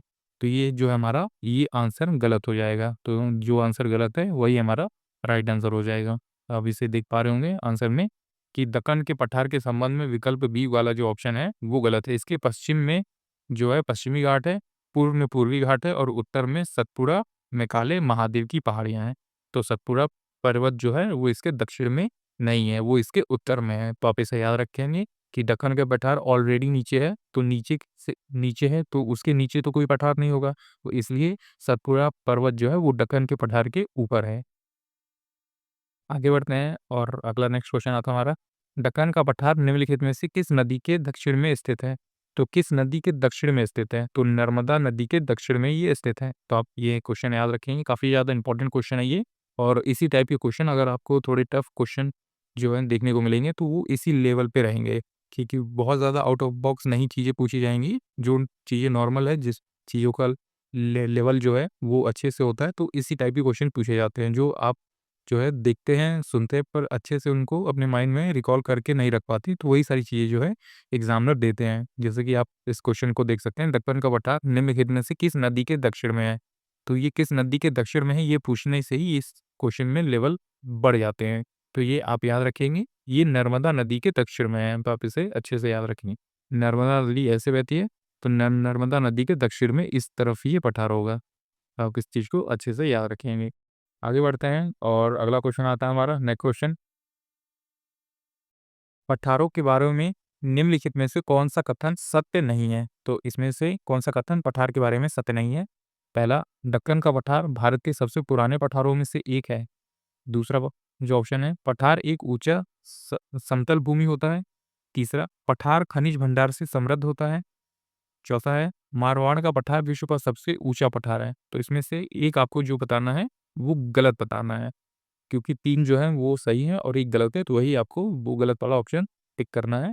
ऑप्शन नंबर डी, मारवाड़ का पठार विश्व का सबसे ऊँचा पठार है, जो कि हमारे इसके हिसाब से ये चीज़ आंसर गलत है। तो इसका राइट आंसर यही हो जाएगा और ये ऑप्शन के हिसाब से गलत है। दक्कन का पठार सबसे पुराने पठारों में से एक है, तो ये सही हो जाएगा। पठार का ये ऊँचा समतल भूमि होता है, ये भी सही है और पठारों में खूब सारे खनिज समृद्ध मात्रा में पाए जाते हैं। तो आप इसे अच्छे से याद रखेंगे। आगे बढ़ते हैं और नेक्स्ट क्वेश्चन आता है हमारा, निम्नलिखित में से कौन-सी मेघालय के पठार का भाग नहीं है? तो ऐसे आप क्वेश्चन देख पा रहे होंगे, ये क्वेश्चन अच्छे लेवल पे हैं। तो इसमें से आपको बताना है कि मेघालय के पठार का भाग नहीं है। तो कौन नहीं है? तो ऑप्शन नंबर डी, पलामू पहाड़ियाँ जो है, वो मेघालय के पठारों में से एक नहीं मानी जाती। तो ये हमारा जो है राइट आंसर हो जाएगा। बाकी खासी की पहाड़ियाँ हैं, जयंतिया की पहाड़ियाँ हैं, गारो जयंतिया पहाड़ियाँ हो गई, खासी पहाड़ियाँ हो गई और पलामू पहाड़ियाँ जो है वो मेघालय के आस-पास नहीं जो है पाई जाती। नेक्स्ट क्वेश्चन, वह पठार कौन-सा है जिसमें पश्चिम और पूर्व दोनों ओर बहने वाली जल निकास प्रणाली है? तो पश्चिम की तरफ भी बहती है जल और पूर्व की तरफ, दोनों तरफ। तो वो कौन हो जाएगा? वो हो जाएगा मालवा पठार। तो आप इसे अच्छे से याद रखेंगे कि मालवा पठार जो है वो पश्चिम और पूर्वी दोनों ओर बहने वाली जल निकास प्रणाली है। नेक्स्ट टॉपिक आता है हमारा वैली। वैली मतलब घाटी होती है, तो इससे भी क्वेश्चन जो है वो पूछे जाते हैं। निम्न हिमालय और शिवालिकों के बीच स्थित अनुदैर्घ्य घाटी को क्या कहते हैं? तो इसको क्या कहेंगे? इसको बोला जाता है दून।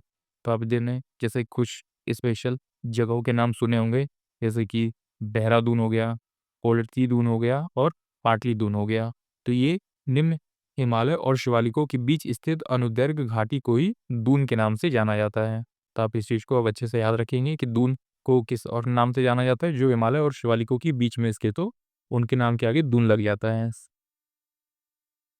नेक्स्ट क्वेश्चन आता है हमारा, निम्नलिखित में से कौन-सी एशिया की सबसे बड़ी घाटी है?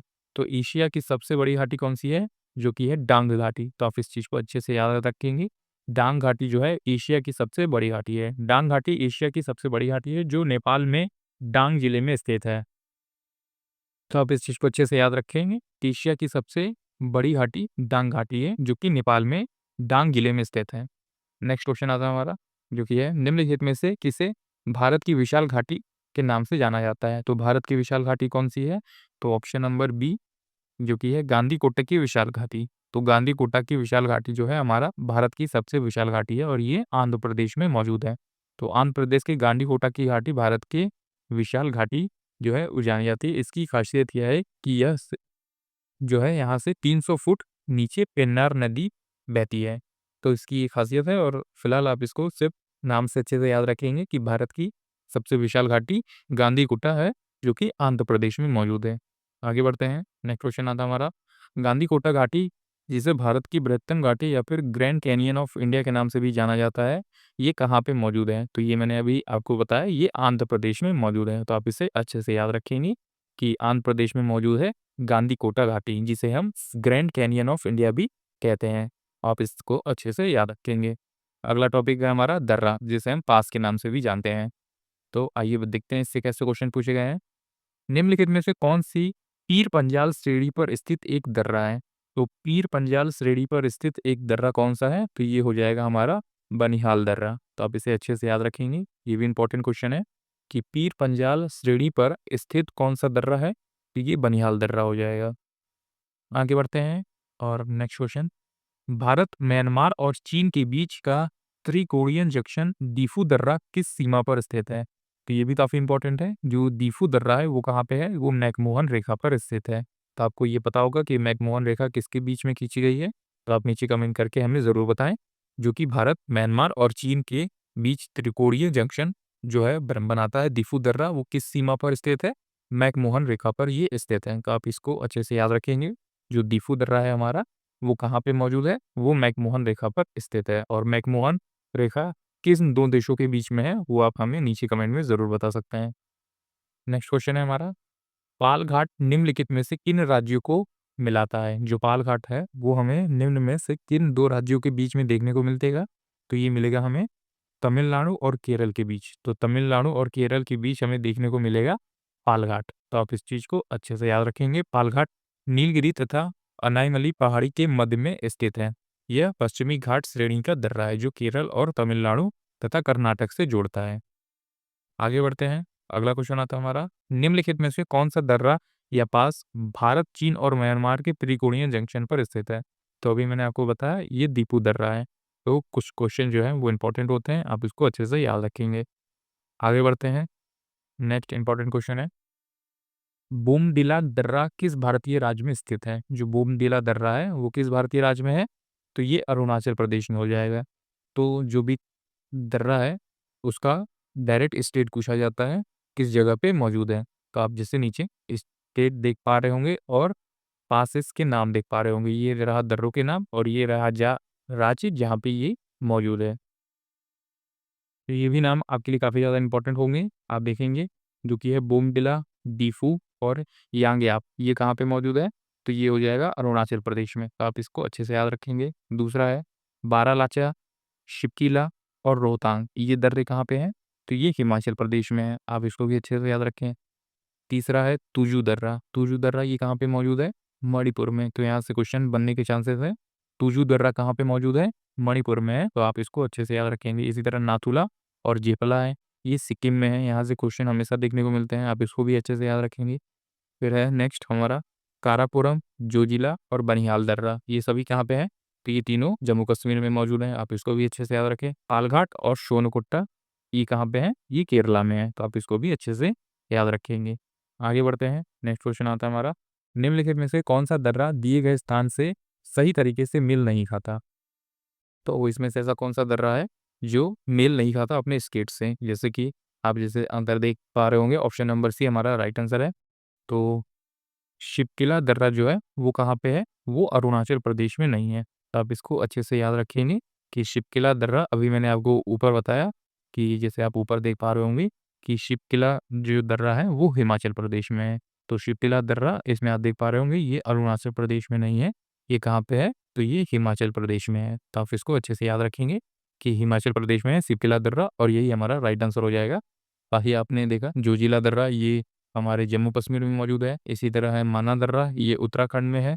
और नाथुला दर्रा आपने देखा कि ये सिक्किम में मौजूद है। तो ये तीनों जो है वो सही है। और जो हमारा सी वाला ऑप्शन है ये हमारा गलत था। सिपीला दर्रा अरुणाचल प्रदेश में नहीं है, ये हिमाचल प्रदेश में है। ऐसे आप नीचे देख पा रहे होंगे। आइए अगला देखते हैं क्वेश्चन। नेक्स्ट हमारा जो आ गया टॉपिक वो है भारत की तटरेखा, कोस्ट लाइन ऑफ इंडिया। तो इससे भी क्वेश्चन जो है वो बनते हैं। तो देखते हैं इसमें किस टाइप के क्वेश्चन पूछे गए हैं। मुंबई से गोवा के बीच भारत के पश्चिमी तट के विस्तार को डैश के रूप से जाना जाता है। तो इसको किस विस्तार के रूप में जाना जाता है? ये कोंकण तट के नाम से इसे जाना जाता है। तो आप इसका आंसर याद रखेंगे कि मुंबई से गोवा, जो मुंबई है हमारी वो इस साइड में मौजूद है। तो मुंबई से गोवा के बीच जो भारत के पश्चिमी तट का विस्तार है वो किस रूप से जाना जाता है? तो वो कोंकण तट के नाम से जाना जाता है। आप ये आंसर को याद रखेंगे। आगे बढ़ते हैं। अगला क्वेश्चन है हमारा, निम्नलिखित में से कौन सा तट और इसकी स्थिति वाले राज्य का युग्म गलत है? तो इसमें आपको बताना है कि कौन सा तट और इसकी स्थिति वाले राज्य का युग्म गलत है। मतलब गोवा तट कर्नाटक पर है, जो कि है काठीवाड़ा तट गुजरात में मौजूद है, या कोंकण तट महाराष्ट्र में, या मालाबार तट तमिलनाडु में। तो कौन सा जो तट है वो गलत स्थिति में है कि ये मालाबार तट हो जाएगा, जो कि तमिलनाडु में मौजूद है। तो ये हमारा गलत आंसर है। बाकी जो आप आंसर देख पा रहे हैं ए बी सी ये तीनों सही है। जैसे गोवा तट कर्नाटक में है, जो है काठियावाड़ तट ये गुजरात में है, और कोंकण तट ये महाराष्ट्र में है। लेकिन जो मालाबार तट है ये हमारा तमिलनाडु में नहीं है। तमिलनाडु के ठीक बगल में जो केरला है वो हमारा मालाबार तट से मौजूद है। तो मालाबार तट कहाँ पे है? तो ये हमारा केरला में है। तो आप इसे याद रखेंगे कि मालाबार तट हमारा केरला में मौजूद है। नेक्स्ट क्वेश्चन आता है हमारा, निम्नलिखित में से कौन सी जल संधि या फिर जल डमरू ग्रेट निकोबार द्वीप और इंडोनेशिया के सुमात्रा द्वीप के बीच स्थित है? तो ये कौन हो जाएगा हमारा आंसर? तो ये आंसर हो जाएगा हमारा ऑप्शन नंबर ए, ग्रैंड जल संधि। तो ऑप्शन नंबर ए हमारा हो जाएगा ग्रैंड जल संधि की जल संधि या फिर जल डमरू कहेंगे, जो कि ग्रेट निकोबार और इंडोनेशिया के सुमात्रा द्वीप के बीच स्थित है। कौन है? तो ग्रेट जल संधि है। इसी तरह आप देख पा रहे होंगे 8 डिग्री चैनल, 9 डिग्री चैनल और 10 डिग्री चैनल, इससे भी क्वेश्चन जो है काफ़ी ज़्यादा पूछे जाते हैं। तो पहला हम देखेंगे 8 डिग्री चैनल। 8 डिग्री चैनल कहाँ पे स्थित है? ये है मालदीव और मिनिकॉय के मध्य में स्थित है। तो आप इस चीज़ को अच्छे से याद रखेंगे। 8 डिग्री चैनल मालदीव और मिनिकॉय के बीच में स्थित है। इसी तरह आता है हमारा 9 डिग्री चैनल। तो 9 डिग्री चैनल मौजूद है मिनिकॉय और लक्षद्वीप के बीच में मौजूद है। तो आप इसमें कन्फ्यूज़ मत होइए, इनमें जो है काफ़ी ज़्यादा कन्फ्यूज़न हो जाता है कि 8 डिग्री चैनल और 9 डिग्री चैनल। तो 8 डिग्री जो है वो मालदीव और मिनिकॉय के मध्य है, और इसी तरह 9 डिग्री जो है वो मिनिकॉय और लक्षद्वीप के मध्य में है। या फिर 10 डिग्री चैनल देखते हैं, ये है हमारा अंडमान और निकोबार के मध्य में है। लिटिल अंडमान और निकोबार के मध्य में स्थित है। इसी तरह है हमारा दक्कन चैनल। दक्कन चैनल जो है वो दक्षिण अंडमान और लघु अंडमान के बीच में है। अगर आपको याद करना होगा तो आप ये वाले क्वेश्चंस को याद करिए। दक्कन का चैनल, ग्रेट चैनल जो कि है सुमात्रा, इंडोनेशिया और निकोबार के मध्य में स्थित है। और फिर है कोको चैनल। कोको चैनल आप याद रखेंगे उत्तरी अंडमान और म्यांमार के बीच में मौजूद है। तो ऊपर के 3 आप छोड़ भी सकते हैं, लेकिन लास्ट के 3 आप ज़रूर इसको अच्छे से याद रखेंगे, क्योंकि ऊपर के 3 से हमेशा क्वेश्चन पूछे गए हैं। अगर आपको कुछ एक्स्ट्रा याद करके जाना है तो आप दक्कन का चैनल, ग्रीस चैनल और पोपो चैनल याद करके जाएँगे। ये काफ़ी ज़्यादा इंपॉर्टेंट है। तो आइए आगे बढ़ते हैं और हमारा नेक्स्ट टॉपिक आता है, जो कि है भारत के राज्य एवं केंद्र शासित प्रदेश, state and union territories of India. तो इससे क्वेश्चन किस टाइप से आते हैं? ये काफ़ी ज़्यादा इंपॉर्टेंट टॉपिक है और इससे ज़्यादातर क्वेश्चन आपको देखने को मिलेंगे। तो क्षेत्रफल की दृष्टि से भारत का सबसे छोटा केंद्र शासित प्रदेश कौन-सा है? तो ये हो जाएगा हमारा लक्षद्वीप। तो आप इसे अच्छे से याद रखेंगे कि लक्षद्वीप हमारा क्षेत्रफल की दृष्टि से भारत का सबसे छोटा जो है केंद्र शासित प्रदेश है। आगे बढ़ते हैं, नेक्स्ट क्वेश्चन आता है हमारा, कौन-सा भारतीय राज्य उत्तर, पश्चिम और दक्षिण में बांग्लादेश से घिरा हुआ है? तो ऐसे क्वेश्चन आपको काफ़ी ज़्यादा देखने को मिलते हैं कि आपको बताना पड़ता है कि एक स्टेट है, उसके आस-पास जो है कितने राज्य मौजूद हैं, इसकी सीमा किन-किन राज्यों से लगती है। तो यही आपसे पूछा गया है कि ऐसा वो कौन-सा भारतीय राज्य है, जो उत्तर, पश्चिम और दक्षिण में बांग्लादेश से घिरा हुआ है? तो ये हो जाएगा हमारा त्रिपुरा, जो नॉर्थ ईस्ट में पड़ता है। तो जैसे आप आंसर देख पा रहे होंगे, त्रिपुरा राज्य जो है वो उत्तर, पश्चिम और दक्षिण से बांग्लादेश से घिरा हुआ है। यह भारत का तीसरा सबसे छोटा राज्य तथा इसकी कुल सीमा का क्षेत्र 84 हिस्सा अंतर्राष्ट्रीय सीमा बनाता है। आप इस चीज़ को अच्छे से याद रखेंगे।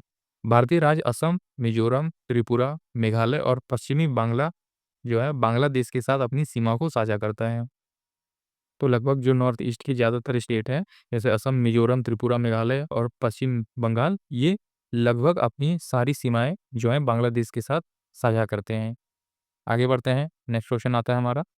तो अगला क्वेश्चन देखते हैं, जो कि है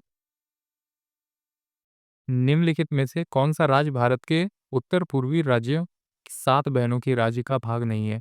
तो इसमें आपसे पूछा गया है कि हमारे नॉर्थ ईस्ट स्टेट में जो 7 बहनों के नाम से राज्य जाना जाता है, उनमें से एक कौन-सा नहीं है?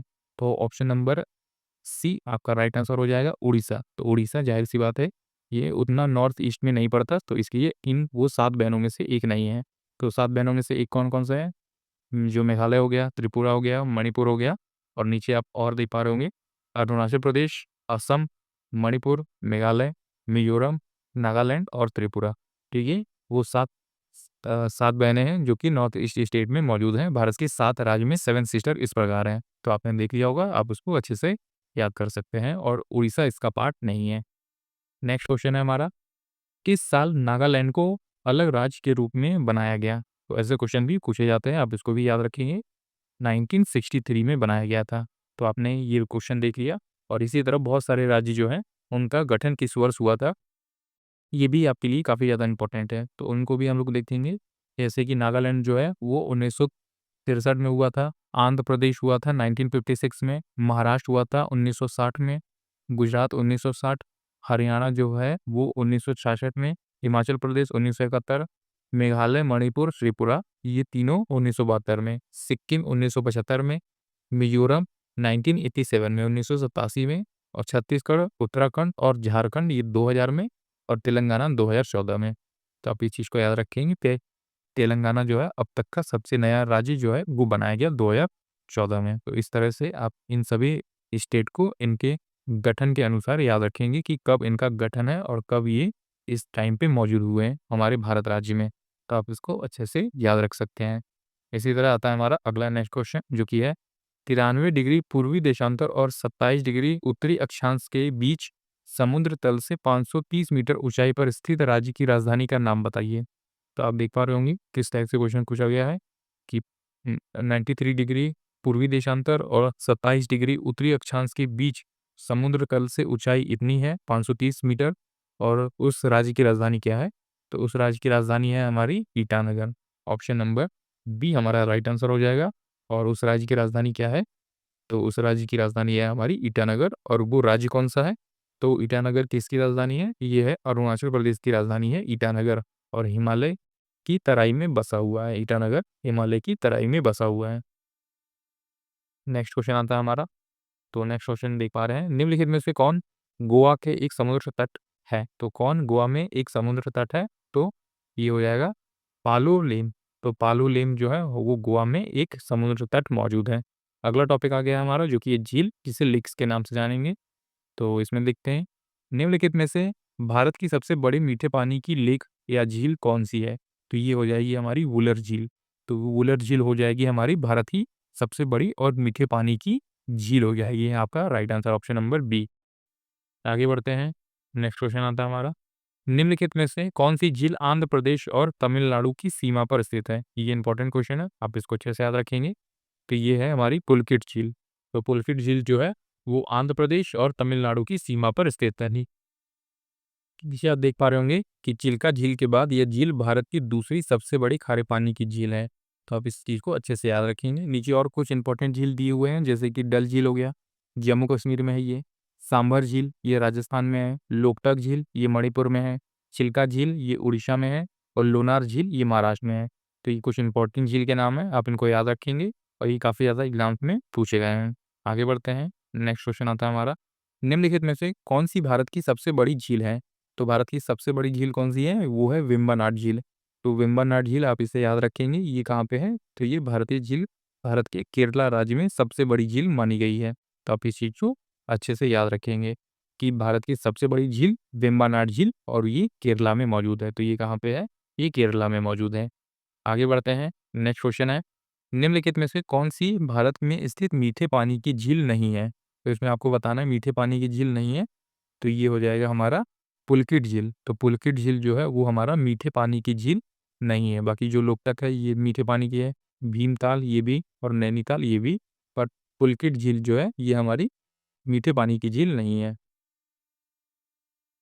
तो मीठे पानी की झील नहीं है तो ये क्या है कि ये खारे पानी की झील है, जैसे आप देख पा रहे हो, क्योंकि ये चिल्का झील उड़ीसा के बाद देश की दूसरी सबसे खारे पानी की झील है। आगे बढ़ते हैं, नेक्स्ट क्वेश्चन है जो कि है पुकोदे झील निम्नलिखित में से किस भारतीय राज्य में स्थित है। तो पुकोदे झील जो है किस भारतीय राज्य में स्थित है, तो ये हो जाएगा हमारा केरल में स्थित हो जाएगा। तो ऐसे कुछ और इंपॉर्टेंट छोटे छोटे झील हैं जो आप नीचे देख पा रहे होंगे, जैसे कि पुकोदे झील हो गया, ये केरला में मौजूद है। लोनार झील ये महाराष्ट्र में है। लोकटक झील मणिपुर में है। और पेरियार झील ये केरला में मौजूद है। तो आप इनको भी अच्छे से याद रखेंगे। आगे बढ़ते हैं, अगला नेक्स्ट क्वेश्चन आता है हमारा, किस भारतीय राज्य में भूशी झील स्थित है। तो भूशी झील स्थित है कहाँ पे है, तो ये महाराष्ट्र में हो जाएगा। तो अपने अलग अलग स्टेट में भी कुछ इंपॉर्टेंट झील जो है वो मौजूद है और उनसे भी कई बार एग्जाम्स में क्वेश्चन पूछ लिया जाता है। जैसे कि भूशी झील ये महाराष्ट्र में है, तो यहाँ नीचे कुछ मैंने नाम लिख रखे हैं, आप इसको अच्छे से याद करेंगे तो आपका जो है झील से क्वेश्चन छूटने के चांसेस बहुत कम हो जाएंगे। जैसे कि आप देख पा रहे होंगे गौरेवाड़ा ये नागपुर में स्थित है। ये जो झील है गौरेवाड़ा ये नागपुर में स्थित है। सिंदसी ये भी नागपुर में है। पाषण झील ये पुणे में है। मस्तानी झील ये नागपुर में है। रंगला ये कोल्हापुर में है। सलीम अली झील ये औरंगाबाद में है। लोनार झील ये है बुलगाड़ा झील में है। फिर है पवई ये मुंबई में है। और बूशी जो है वो भी मैंने आपको बताया खंडाला लोनावाला जो कि महाराष्ट्र में पड़ता है। आगे बढ़ते हैं, अगला क्वेश्चन आता है हमारा, वेम्बानाड झील निम्न में किस राज्य में स्थित है। तो वेम्बानाड झील अभी मैंने आपको बताया ये केरला में मौजूद है। तो आपका right answer option number C Kerala हो जाएगा। आगे बढ़ते हैं, अगला टॉपिक आ गया हमारा जो कि है जलप्रपात, जिसे हम वाटरफॉल्स के नाम से जानते हैं। तो इसमें देखते हैं क्वेश्चन, हुंड्रू जलप्रपात निम्नलिखित में से किस नदी के किनारे स्थित है। तो हुंड्रू जलप्रपात जो है वो स्वर्णरेखा नदी के किनारे स्थित है। तो आप इस चीज को अच्छे से याद रखेंगे कि हुंड्रू जो है हुंड्रू जलप्रपात हुंड्रू वाटरफॉल किस नदी के किनारे स्थित है। तो स्वर्णरेखा नदी के किनारे स्थित है। स्वर्णरेखा कहाँ की है, तो स्वर्णरेखा नदी छोटा नागपुर पठार में रानी चुआ नामक स्थान से निकलकर झारखंड, पश्चिम बंगाल और उड़ीसा राज्यों में प्रभावित होती है, जो कि 610 किलोमीटर की दूरी तय करके बंगाल की खाड़ी में जाके गिरती है। तो स्वर्णरेखा नदी छोटा नागपुर पठार से स्थित जो है जगह एक चुआ नामक जगह वहां से निकलती है और पश्चिम बंगाल, उड़ीसा और झारखंड से होते हुए ये बंगाल की खाड़ी में गिर जाती है। यहीं पे मौजूद है हुंड्रू जलप्रपात, हुंड्रू वाटरफॉल। आगे बढ़ते हैं, अगला क्वेश्चन आ गया हमारा जो कि है वेनिया जलप्रपात भारत की किस राज्य में स्थित है। जो वेनिया जलप्रपात है वो भारत के किस राज्य में है, तो वो हो जाएगा हमारा मेघालय में स्थित है। तो आपका राइट आंसर हो जाएगा वेनिया जलप्रपात भारत के मेघालय में स्थित है। इसी तरह कुछ और इंपॉर्टेंट जलप्रपात हैं, जैसे आप देख पा रहे होंगे जलप्रपात और वो कहाँ पे स्थित है। तो वेनिया मैंने आपको बताया ये मेघालय में है। शिव समुद्रम जलप्रपात ये कर्नाटक में है। दूध सागर जलप्रपात ये गोवा में है। और चित्रकूट जलप्रपात ये छत्तीसगढ़ में है। काफी से अच्छे से याद रखेंगे, वेनिया वाटरफॉल मेघालय में, शिव समुद्रन वाटरफॉल कर्नाटक में, दूध सागर वाटरफॉल गोवा में और चित्रकूट वाटरफॉल छत्तीसगढ़ में है। आगे है हमारा अगला नेक्स्ट क्वेश्चन, जोग जलप्रपात किस राज्य या फिर केंद्र शासित प्रदेश में स्थित है। तो आप इसको देख पा रहे होंगे कि कितने अलग अलग शिफ्ट में ये चीजें पूछी गई हैं। सीजीएल हो गया, जेई हो गया, एमटीएस हो गया, सीएसएसएल हो गया। तो ये काफी ज्यादा इंपॉर्टेंट क्वेश्चन है, आप इसको अच्छे से याद रखेंगे। ये कर्नाटक में मौजूद है। तो जोग जलप्रपात जोग वाटरफॉल कहाँ पे है, तो कर्नाटक में है। तो आप इस चीज को अच्छे से याद रख सकते हैं। आगे बढ़ते हैं, अगला क्वेश्चन आता है हमारा नेक्स्ट क्वेश्चन, निम्न में से कौन सी नदी जो कि है ओगेनकल जलप्रपात ओगेनकल वाटरफॉल निर्मित करती है। तो ऐसी कौन सी नदी है जो ओगेनकल वाटरफॉल को बनाती है, तो वो हो जाएगी कावेरी नदी। ऑप्शन नंबर ए आपका राइट आंसर हो जाएगा। कावेरी नदी पे मौजूद है ओगेनकल जल प्रपात या फिर वाटरफॉल्स। इसी तरह कुछ और नाम है, आप जैसे देख पा रहे होंगे जलप्रपात है, वाटरफॉल है और उनकी स्थिति कहाँ पे है। तो जैसे कुंड्रू आपने देखा ये स्वर्णरेखा नदी के स्थित है। पुनासा ये चंबल नदी पर स्थित है। और पायाकरा ये पायाकरा नदी पर है। और मेना ये नर्मदा नदी पे है। तो ये कुछ इंपॉर्टेंट वाटरफॉल्स की जो आपको अच्छे से याद होने चाहिए। आइए अब बढ़ते हैं आगे। आगे हमारा टॉपिक आता है जो कि है द्वीप। लगभग 7,516 किलोमीटर के आसपास हो जाएगी। तो ऑप्शन नंबर डी आपका राइट आंसर हो जाएगा। तो आप इसे अच्छे से याद रखेंगे कि द्वीप क्षेत्रों सहित भारत के समुद्र तट की अनुमानित लंबाई मतलब कि जहाँ यहाँ द्वीप हैं वहाँ तक की टोटल लंबाई कितनी है, तो 7,516 किलोमीटर है। जैसे कि आप नीचे देख पा रहे होंगे कि भारत की कुल स्थलीय सीमा की लंबाई लगभग कितनी है, 15,200 किलोमीटर है, जबकि भारत के मुख्य भूमि की तटीय लंबाई 6,100 किलोमीटर है और द्वीप क्षेत्रों सहित कुल तटीय लंबाई लगभग 7,516 किलोमीटर है। तो आप इस चीज़ को अच्छे से याद रखेंगे। और देश के 9 राज्य तट रेखा से लगे हुए हैं और ये 9 राज्य कौन कौन से हैं, गुजरात हो गया, महाराष्ट्र, गोवा, कर्नाटक, केरल, तमिलनाडु, आंध्र प्रदेश, उड़ीसा और पश्चिम बंगाल। जिसमें कि सबसे लंबी रेखा कितनी है, गुजरात की है। आप इसे अच्छे से याद रखेंगे। सबसे लंबी रेखा गुजरात की है, फिर तमिलनाडु की है, फिर आंध्र प्रदेश की है। तो इस तरह से भी आप याद रख सकते हैं। आगे बढ़ते हैं। नेक्स्ट क्वेश्चन आता है हमारा, अंडमान और निकोबार द्वीप समूह में डैश द्वीप शामिल हैं। तो कितने द्वीप शामिल हैं, तो ये लगभग 572 द्वीप शामिल हैं। तो आप इसे अच्छे से याद रखेंगे। ऑप्शन नंबर सी आपका राइट आंसर हो जाएगा कि अंडमान और निकोबार द्वीप समूह में आइलैंड बे आइलैंड के नाम से जाना जाता है। तो आप इसे याद रखें। इसमें आइलैंड को किस नाम से जाना जाता है, तो बे आइलैंड के नाम से इसे जाना जाता है और अंडमान निकोबार में लगभग 572 जो है द्वीप शामिल है। आगे बढ़ते हैं। नेक्स्ट क्वेश्चन है, धुआंधार जलप्रपात डैश नदी द्वारा निर्मित होता है। तो ये कौन हो जाएगा, ऑप्शन नंबर बी नर्मदा हो जाएगी। तो धुआंधार जलप्रपात जो है वो नर्मदा नदी के द्वारा निर्मित किया जाता है। आगे बढ़ते हैं। अब हमारा अगला टॉपिक आता है जो कि है भारत का अपवाह तंत्र, जिसे हम इंडिया ड्रेनेज सिस्टम भी कहते हैं। और इसमें हम समझने वाले हैं इंडस रिवर सिस्टम, मतलब कि सिंधु नदी तंत्र को हम इसमें देखने वाले हैं किससे किससे क्वेश्चन पूछे जाते हैं, किस टाइप से क्वेश्चन। तो इसमें पहला क्वेश्चन आ रहा है हमारा जो कि है, निम्नलिखित में से कौन सा विकल्प सतलज नदी के उद्गम से संबंधित है।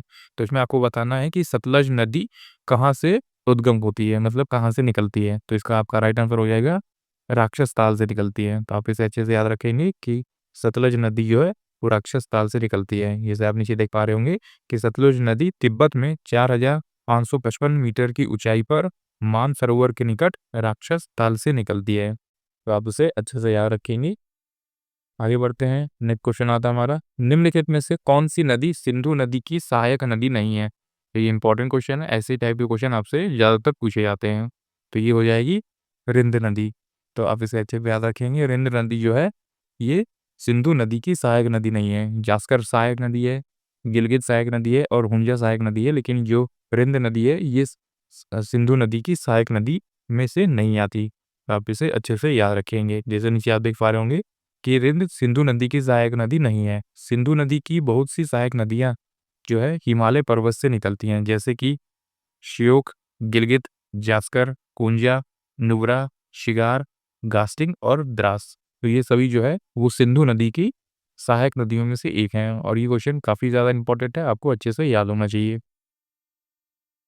आगे आता है नेक्स्ट क्वेश्चन, निम्नलिखित में से कौन सी नदी कश्मीर से दक्षिण पूर्वी भाग में वेरीनाग में एक झरने से निकलती है। तो ये कौन सी नदी हो जाएगी, ये नदी हो जाएगी झेलम नदी हमारी। तो ऑप्शन नंबर बी आपका राइट आंसर हो जाएगा। तो आप इसे अच्छे से याद रखेंगे कि ऐसी कौन सी नदी है जो कश्मीर के दक्षिण पूर्वी भाग में वेरीनाग में एक झरने से निकलती है, तो झेलम नदी हो जाएगी। आगे बढ़ते हैं। अगला नेक्स्ट क्वेश्चन आता है, निम्नलिखित में से किस नदी का उद्गम स्थल भारत में नहीं है। तो ऐसा कौन सी नदी है जिसका उद्गम स्थान जो है वो हमारे भारत में नहीं है। ऑप्शन नंबर सी सतलज हो जाएगा। सतलज जो है वो हमारे भारत से नहीं निकलती, ये तिब्बत से निकलती है जो चीन में स्थित है। तो आप इसे अच्छे से याद रखेंगे कि सतलज नदी जो है वो हमारे भारत में मौजूद नहीं है, इसका उद्गम स्थल। जैसे कि आप नीचे कुछ नदी देख पा रहे होंगे, ये काफ़ी इंपॉर्टेंट है, इसको भी आप याद रखेंगे। झेलम नदी जो है वो जम्मू कश्मीर में शेषनाग झील से निकलती है। इसी तरह चेनाब नदी जो है वो हिमाचल प्रदेश के बाड़ालाचा दर्रे से निकलती है। रावी नदी जो है वो हिमाचल प्रदेश में रोहतांग दर्रे के आसपास से निकलती है। लेकिन जो सतलज नदी है ये तिब्बत चीन में स्थित है और राकसताल झील से निकलती है। तो सतलज नदी हमारा इंपॉर्टेंट हो जाएगा इस क्वेश्चन का आंसर कि सतलज नदी का उद्गम स्थल जो है वो हमारे भारत में नहीं है। तो ये कहाँ पे है, तो ये चीन के तिब्बत में है।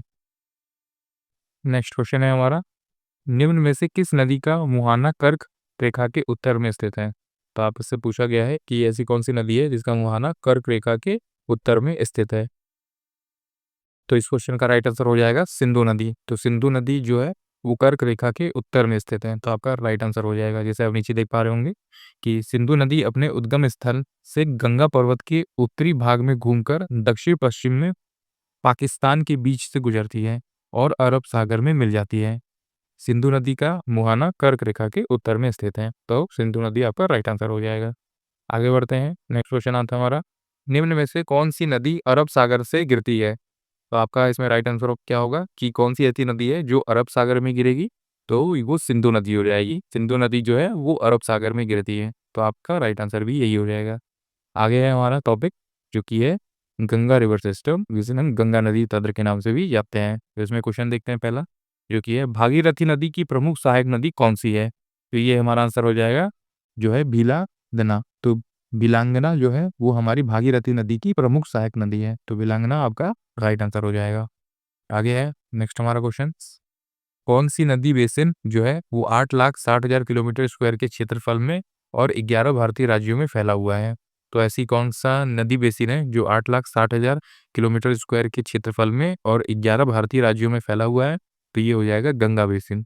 तो गंगा बेसिन जो है वो काफ़ी बड़ी नदी मानी जाएगी और यही जो है 11 राज्यों में फैला हुआ है। जैसे कि आप नीचे देख पा रहे होंगे, गंगा बेसिन का अपवाह क्षेत्र लगभग 8,60,000 किलोमीटर में फैला है, जो कि 11 भारतीय राज्यों को आसपास से होकर निकलता है। नेक्स्ट क्वेश्चन आता है हमारा, जो कि है यमुना नदी की सहायक नदी चंबल निम्न में से किस राज्य से होकर नहीं गुजरती? तो यमुना नदी की एक सहायक नदी है चंबल, और वो इसमें से बताना है किस स्टेट से होकर नहीं गुजरती है। तो ये आपका हो जाएगा जो स्टेट है गुजरात, क्योंकि गुजरात काफ़ी ज़्यादा साइड में आ जाएगा, तो ये गुजरात से होके नहीं गुजर पाती। मध्य प्रदेश से गुजरती है, राजस्थान से और उत्तर प्रदेश से, पर गुजरात से ये नहीं गुजरती। तो आपका राइट आंसर भी गुजरात हो जाएगा, तो आप इसे अच्छे से याद रखेंगे। जैसे नीचे आप देख पा रहे होंगे कि चंबल जो है मध्य प्रदेश, राजस्थान तथा उत्तर प्रदेश से होकर गुजरती है। इसका उद्गम स्थल विंध्याचल पर्वत श्रृंखला की जानामाव पहाड़ियाँ, जो कि मध्य प्रदेश में स्थित है, वहाँ से होके निकलता है।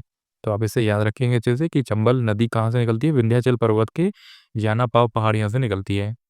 आगे बढ़ते हैं, नेक्स्ट क्वेश्चन आता है हमारा, निम्नलिखित में से कौन सी नदी यमुना नदी की सहायक नदी नहीं है? तो यमुना नदी की सहायक नदी कौन सी नहीं है? तो ऑप्शन नंबर हो जाएगा हमारा गंडक।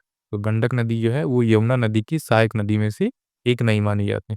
तो आप इसे अच्छे से याद रखेंगे कि यमुना नदी की सहायक नदी कौन सी है? बेतवा है, किंडन है और चंबल है, पर गंडक जो है ये यमुना नदी की सहायक नदी नहीं है। आगे है नेक्स्ट क्वेश्चन हमारा, जो कि है निम्नलिखित में से अलकनंदा और मंदाकिनी का संगम कौन सा है? तो जहाँ अलकनंदा और मंदाकिनी आके मिलती है उस जगह को किस नाम से जाना जाता है? तो रुद्रप्रयाग के नाम से जाना जाता है। ये इंपॉर्टेंट क्वेश्चन है, आप इसे अच्छे से याद रखिएगा, ये एग्जाम में बहुत बार पूछे जाएगी। अलकनंदा और मंदाकिनी, तो ये दोनों कहाँ पे आके मिलेंगी? तो ये रुद्रप्रयाग में आके मिलती हैं, तो आप इस चीज़ को अच्छे से याद रखेंगे। नेक्स्ट क्वेश्चन आता है हमारा, किसे बिहार का दुख कहा जाता है? तो बिहार का दुख किसे कहा जाता है? ये कौन सी नदी है? कोसी नदी है। तो बिहार के लोग इसे हमेशा कोसते रहते हैं, तो इस तरह से भी आप याद रख सकते हैं कि बिहार के लोग हमेशा इसे कोसते हैं, इसलिए इसका नाम कोसी नदी हो गया है। और ये बिहार का शोक माना जाता है, क्योंकि बिहार में कभी भी बाढ़ आती है तो इसी नदी की वजह से आती है, जिससे कि लोगों के घर बर्बाद हो जाते हैं या जगह जगह पानी हो जाता है, तो बिहार का दुख इसे माना जाता है। तो आप इसे याद रखेंगे, कोसी नदी को बिहार का दुख माना जाता है। नेक्स्ट क्वेश्चन है हमारा, वर्ल्ड वाइड फंड के अनुसार भारत की कौन सी नदी दुनिया की 10 लुप्तप्राय नदियों में से एक है? तो ऐसी कौन सी नदी है हमारी? ये हो जाएगी गंगा नदी। तो आप इसे अच्छे से याद रखेंगे कि गंगा नदी जो है हमारी वो भारत की दुनिया की 10 लुप्तप्राय नदियों में से एक है, तो गंगा नदी। आगे है हमारा टॉपिक, जो कि आता है ब्रह्मपुत्र रिवर सिस्टम, ब्रह्मपुत्र नदी तंत्र। इससे भी इंपॉर्टेंट क्वेश्चन बनते हैं एग्जाम्स में, आइए देखें। किस नदी को सांगपो के नाम से भी जाना जाता है? तो यही काफ़ी ज़्यादा इंपॉर्टेंट क्वेश्चन है कि ऐसी कौन सी नदी है जिसका नाम त्सांगपो है? तो ये हो जाएगी हमारी ब्रह्मपुत्र नदी। तो ऑप्शन नंबर बी आपका राइट आंसर हो जाएगा। तो ब्रह्मपुत्र नदी को ही त्सांगपो नदी के नाम से जाना जाता है। जैसे आप नीचे देख पा रहे हैं, ब्रह्मपुत्र नदी को त्सांगपो के नाम से जाना जाता है। विश्व की सबसे बड़ी नदियों में से एक ब्रह्मपुत्र का उद्गम जो है वो कैलाश पर्वत श्रेणी में मानसरोवर झील के निकट चेमायुंडुक हिम नदी से होता है। नेक्स्ट क्वेश्चन आता है हमारा, अगला क्वेश्चन देख पा रहे होंगे, उस नदी प्रणाली की पहचान कीजिए जिसे आप दिहांग नदी में पाएंगे। तो ऐसी कौन सी नदी प्रणाली है जिसे आप दिहांग नदी में पाएंगे? तो ये हो जाएगा ब्रह्मपुत्र। तो ऑप्शन नंबर जो डी है हमारा ये राइट आंसर हो जाएगा। ब्रह्मपुत्र नदी प्रणाली जो है, जो दिहांग नदी प्रणाली है, वो ब्रह्मपुत्र नदी में पाई जाएगी। आगे बढ़ते हैं, अगला क्वेश्चन आता है हमारा, कौन सी नदी हिमालय की पूर्वी सीमा को चिन्हित करती है? तो हिमालय की पूर्वी सीमा को कौन सी नदी चिन्हित करेगी? तो ये ब्रह्मपुत्र नदी हो जाएगी। ऑप्शन नंबर ए आपका राइट आंसर हो जाएगा। इंपॉर्टेंट क्वेश्चन है, आप इसे अच्छे से याद रखेंगे कि ऐसी कौन सी नदी है जो हिमालय की पूर्वी सीमा को चिन्हित करती है? तो ब्रह्मपुत्र नदी हो जाएगी। आगे है हमारा क्वेश्चन, जो कि नेक्स्ट क्वेश्चन आता है हमारा, सियांग, तिरप और कामेंग इनमें से किस राज्य में पाई जाने वाली नदियां हैं? तो ये थोड़े अजीब नाम है, आप इसलिए नाम भी याद रखेंगे। तो सियांग, तिरप और कामेंग जो है ये किस राज्य में पाई जाने वाली नदियां हैं? तो ये किस राज्य में पाई जाएगी? तो ये अरुणाचल प्रदेश में पाई जाने वाली नदी है। तो आप इसे याद रखेंगे, जो कि है सियांग, तिरप और कामेंग, ये सभी कहाँ पाई जाएगी? तो अरुणाचल प्रदेश में पाई जाने वाली नदी है। नेक्स्ट क्वेश्चन आता है हमारा, जो कि है गंगा ब्रह्मपुत्र डैश अक्षांशों के बीच स्थित है। तो इसमें आपको बताना है कि गंगा नदी और ब्रह्मपुत्र नदी किस अक्षांशों के बीच में स्थित है। तो ऑप्शन नंबर डी हो जाएगा हमारा, 20 डिग्री नॉर्थ और 30 डिग्री नॉर्थ अक्षांशों के बीच में मौजूद है गंगा और ब्रह्मपुत्र नदी। आगे बढ़ते हैं और देखते हैं अपने अगले क्वेश्चन को, जो कि है असम के किस शहर में ब्रह्मपुत्र नदी अपने पश्चिम की ओर कट से दक्षिण की बांग्लादेश में प्रवेश करती है? तो ये हो जाएगा हमारा धुबरी। तो आपका राइट आंसर हो जाएगा धुबरी शहर में। असम के किस शहर में? तो धुबरी शहर में ब्रह्मपुत्र नदी अपने पश्चिम की ओर से कटकर दक्षिण में बांग्लादेश में प्रवेश करती है। आगे बढ़ते हैं, अगला क्वेश्चन है हमारा, किस नदी को तिब्बत में सांगपो और बांग्लादेश में यमुना के नाम से जाना जाता है? तो ये कौन सी नदी हो जाएगी? ये ब्रह्मपुत्र नदी हो जाएगी। तो ब्रह्मपुत्र नदी को सांगपो और बांग्लादेश में यमुना के नाम से जाना जाएगा। तो चीन में इस नदी को शानपो के नाम से जाना जाएगा, तो शानपो के नाम से, और बांग्लादेश में यमुना के नाम से इसे जाना जाता है, ब्रह्मपुत्र नदी को ही हमारी। आगे बढ़ते हैं, नेक्स्ट क्वेश्चन आता है, निम्नलिखित में से कौन सी नदी पश्चिम बंगाल और सिक्किम दोनों राज्यों से होकर बहती है? तो ये ऐसी कौन सी नदी हो जाएगी? तीस्ता नदी हो जाएगी। तो ये काफ़ी इंपॉर्टेंट क्वेश्चन है, आप इसे याद रखेंगे कि तीस्ता नदी जो है वो पश्चिम बंगाल और सिक्किम दोनों राज्यों से होकर बहती है। आगे बढ़ते हैं, नेक्स्ट क्वेश्चन है, धनसिरी निम्न में से किस नदी की सहायक नदी है? तो धनसिरी जो है वो किस नदी की सहायक नदी है? तो ब्रह्मपुत्र नदी की ये सहायक नदी हो जाएगी धनसिरी। ऑप्शन नंबर सी आपका राइट आंसर हो जाएगा। आगे बढ़ते हैं, हमारा नेक्स्ट टॉपिक आता है, जो कि है river valley project in India, Bharat में नदी घाटी परियोजना। तो ये भी काफ़ी इंपॉर्टेंट टॉपिक है, इससे भी क्वेश्चन देखते हैं किस टाइप के बनते हैं। निम्न में से कौन सा बांध कावेरी नदी पर नहीं बना है? तो कावेरी नदी पे कौन सा बांध नहीं बना है? तो कावेरी नदी पे मैथन बांध जो है वो नहीं बना है। तो आपका राइट आंसर हो जाएगा हमारा ऑप्शन नंबर ए, मैथन बांध। मैथन बांध तो फिर कहाँ बना है? तो ये दामोदर नदी पर स्थित है मैथन बांध। तो आपने इसे याद रखा कि कावेरी नदी पर मैथन बांध नहीं बना है, और मैथन बांध कहाँ पे है? तो दामोदर नदी पे है, और दामोदर घाटी परियोजना झारखंड में दामोदर नदी पर स्थित है। तो ये झारखंड में मौजूद है। आगे बढ़ते हैं, अगला क्वेश्चन है हमारा, चंबल परियोजना में संयुक्त उद्गम में कौन से राज्य शामिल हैं? तो चंबल परियोजना में संयुक्त उद्गम में कौन से राज्य शामिल हैं? तो ये आपका राइट आंसर हो जाएगा ऑप्शन नंबर डी, राजस्थान और मध्य प्रदेश। तो राजस्थान और मध्य प्रदेश ये हमारे दो राज्य शामिल हैं। आगे बढ़ते हैं, अगला क्वेश्चन आता है हमारा, निम्नलिखित में से किस नदी पर सरदार सरोवर परियोजना निर्मित की गई है? ये इंपॉर्टेंट क्वेश्चन है, याद रखेंगे आप इसे। तो सरदार सरोवर योजना कहाँ की गई है? नर्मदा नदी पे किया गया है। तो आप इस चीज़ को अच्छे से याद रखेंगे कि सरदार सरोवर परियोजना जो है वो निर्मित किस नदी पे की गई है? तो ये नर्मदा नदी पर की गई है। आगे बढ़ते हैं, अगला क्वेश्चन है, नर्मदा नदी पर निम्नलिखित में से किस बांध का निर्माण किया गया है? तो किस बांध का निर्माण किया गया है? सरदार सरोवर बांध का निर्माण किया गया है। तो ये दोनों क्वेश्चन आप अच्छे से याद रखेंगे कि किस बांध पे जो है सरदार सरोवर बांध का निर्माण है। तो नर्मदा नदी पर इस बांध का निर्माण किया गया है। आगे बढ़ते हैं, नेक्स्ट क्वेश्चन है हमारा, उकाई बांध किस नदी पर स्थित है? जो उकाई बांध है वो किस नदी पे है? तो वो ताप्ती नदी पे मौजूद है। तो आप इस चीज़ को याद रखेंगे अच्छे से कि उकाई बांध किस नदी पे है? ताप्ती नदी पे है। नीचे कुछ और बांध है और उनके जो परियोजनाएं हैं वो किस नदी पे है, ये भी आपके लिए काफ़ी ज़्यादा इंपॉर्टेंट है। जैसे कि प्रमुख बहुउद्देशीय नदी घाटी परियोजना जो आप देखेंगे ये काफ़ी ज़्यादा इंपॉर्टेंट एग्जाम में डायरेक्टली पूछा जाता है कि पेरियार नदी पे कौन सी परियोजना है या फिर चंबल नदी पे कौन सी परियोजना है। तो आप इसको भी अच्छे से याद रखेंगे जैसे कि भाखड़ा नागल परियोजना, ये आप देख पा रहे हैं ये कहाँ पे है, तो ये सतलज नदी पे मौजूद है। इसी तरह है हीराकुंड परियोजना, ये कहाँ पे है, ये महानदी पे है, तो ये आप याद रखेंगे, महानदी उड़ीसा में मौजूद है। इसी तरह नेक्स्ट है दामोदर घाटी परियोजना, तो दामोदर घाटी परियोजना दामोदर नदी पे है जो कि झारखंड में मौजूद है। फिर इसी तरह है इडुक्की परियोजना, ये पेरियार नदी पे है, तो इसको भी आप अच्छे से याद रखेंगे। इसी तरह है पंचेत बांध, तो पंचेत बांध कहाँ पे मौजूद है, पंचेत बांध मौजूद है दामोदर नदी पर जो कि झारखंड में ही मौजूद है। और फिर है उसके बाद राणा प्रताप सागर परियोजना जो कि चंबल नदी में मौजूद है। और चंबल नदी यदि आपको पता होगा कि यार चंबल नदी राजस्थान, उत्तर प्रदेश और जो है मध्य प्रदेश के बीचों बीच होते बहती है। तो ये काफ़ी इंपॉर्टेंट नदी परियोजना है, आपको इसको अच्छे से याद करना है। आगे बढ़ते हैं, नेक्स्ट क्वेश्चन आता है हमारा, कोलावरम सिंचाई परियोजना का निर्माण डैश पर किया जा रहा है। तो कोलावरम सिंचाई का निर्माण कहाँ पे किया जा रहा है, तो ये किया जा रहा है गोदावरी नदी पर। तो आप इसे अच्छे से याद रखेंगे कि पोलावरम सिंचाई परियोजना इस समय कहाँ पे मौजूद है, तो गोदावरी नदी पे ये मौजूद है। आगे कुछ और आप देख पा रहे होंगे जो कि है भारत की प्रमुख सिंचाई परियोजना और नदियाँ, तो ये भी काफ़ी इंपॉर्टेंट है। एक एक करके हम लोग आगे देखते हैं, जैसे कि पहले नंबर पे परियोजना है, फिर दूसरे पे नदी, और फिर उसके लाभान्वित राज्य, मतलब कि उस नदी से किस राज्य में ज़्यादा प्रभाव पड़ रहा है, किसको अधिक लाभ होते हैं। तो जैसे कि आप देख पा रहे हैं कि रिहंद परियोजना ये रिहंद नदी पे है और उत्तर प्रदेश को ज़्यादा प्रभावित करता है। फिर नेक्स्ट है हमारा माता टीला परियोजना, ये बेतवा नदी पे है, ये यूपी और एमपी के बीच में मौजूद है। इसी तरह है टिहरी परियोजना जो कि भागीरथी नदी पे मौजूद है और ये उत्तराखंड राज्य में है। और ये तवा परियोजना, तो तवा नदी पे है जो कि मध्य प्रदेश में मौजूद है।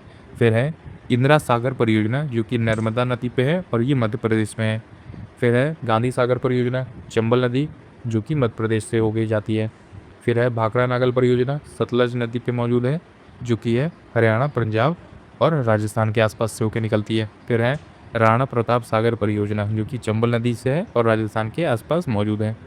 फिर है जवाहर सागर परियोजना, और ये चंबल नदी पर है और ये भी राजस्थान इससे प्रभावित है।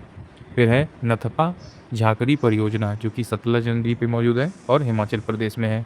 फिर है तुलबुल परियोजना, ये झेलम नदी में है और जम्मू कश्मीर में मौजूद है। फिर है बगलीहार परियोजना, ये चिनाब नदी पे है और ये भी जम्मू कश्मीर से है। दुरस्ती परियोजना चिनाब नदी और जम्मू कश्मीर। फिर है नेक्स्ट अलमाटी परियोजना, ये कृष्णा नदी पे है, आंध्र प्रदेश, कर्नाटक और महाराष्ट्र में मौजूद है। फिर है शिव समुद्रम परियोजना जो कि कावेरी नदी पे है और कर्नाटक में मौजूद है। फिर है हीराकुंड परियोजना, तो हीराकुंड परियोजना आप याद रखेंगे ये महानदी पे है, ये उड़ीसा में मौजूद है। फिर है इडुक्की परियोजना, ये पेरियार नदी पे है जो कि केरला में मौजूद है। आपने देखा ये काफ़ी ज़्यादा इम्पोर्टेंट नदी है और इसमें आपसे डायरेक्ट एग्ज़ाम्स में पूछे जाते हैं। कई बार हम फिर से इम्पोर्टेंट वाली चीज़ें समझते हैं, जैसे कि टिहरी परियोजना, ये आपके लिए काफ़ी ज़्यादा इंपॉर्टेंट, आप इसको याद रखेंगे जो कि भागीरथी नदी पे है और उत्तराखंड में मौजूद है। इसी तरह है भाखड़ा नागल परियोजना जो कि सतलज नदी पे है और ये हरियाणा, पंजाब और राजस्थान में मौजूद है। इसी तरह है फिर हमारा जवाहर सागर परियोजना, ये चंबल नदी पे है और ये राजस्थान में मौजूद है। तो ये इंपॉर्टेंट है जिससे क्वेश्चन पूछे गए हैं, तो मैं आपको सिर्फ वही बता रहा हूँ जो इंपॉर्टेंट है, आप इसमें ज़्यादा से ज़्यादा चीज़ें याद कर सकते हैं। दुरस्ती परियोजना, ये चिनाब नदी पे है और ये जम्मू कश्मीर से मौजूद है।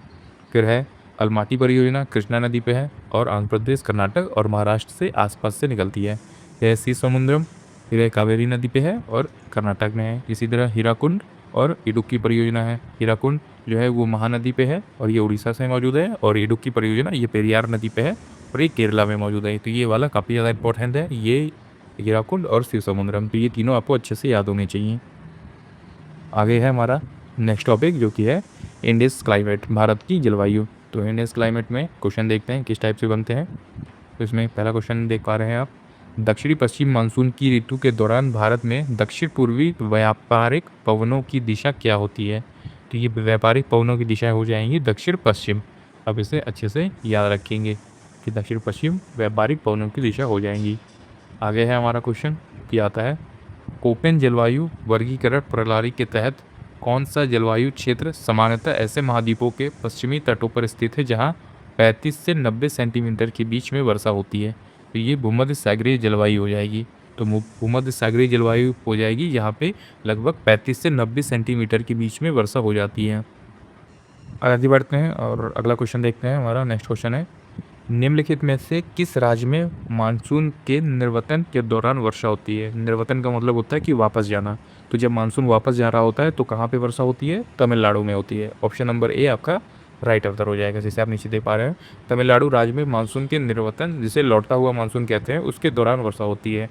जब मानसून वापस जा रहा होता है तो उसके दौरान तमिलनाडु राज्य में वर्षा होती है।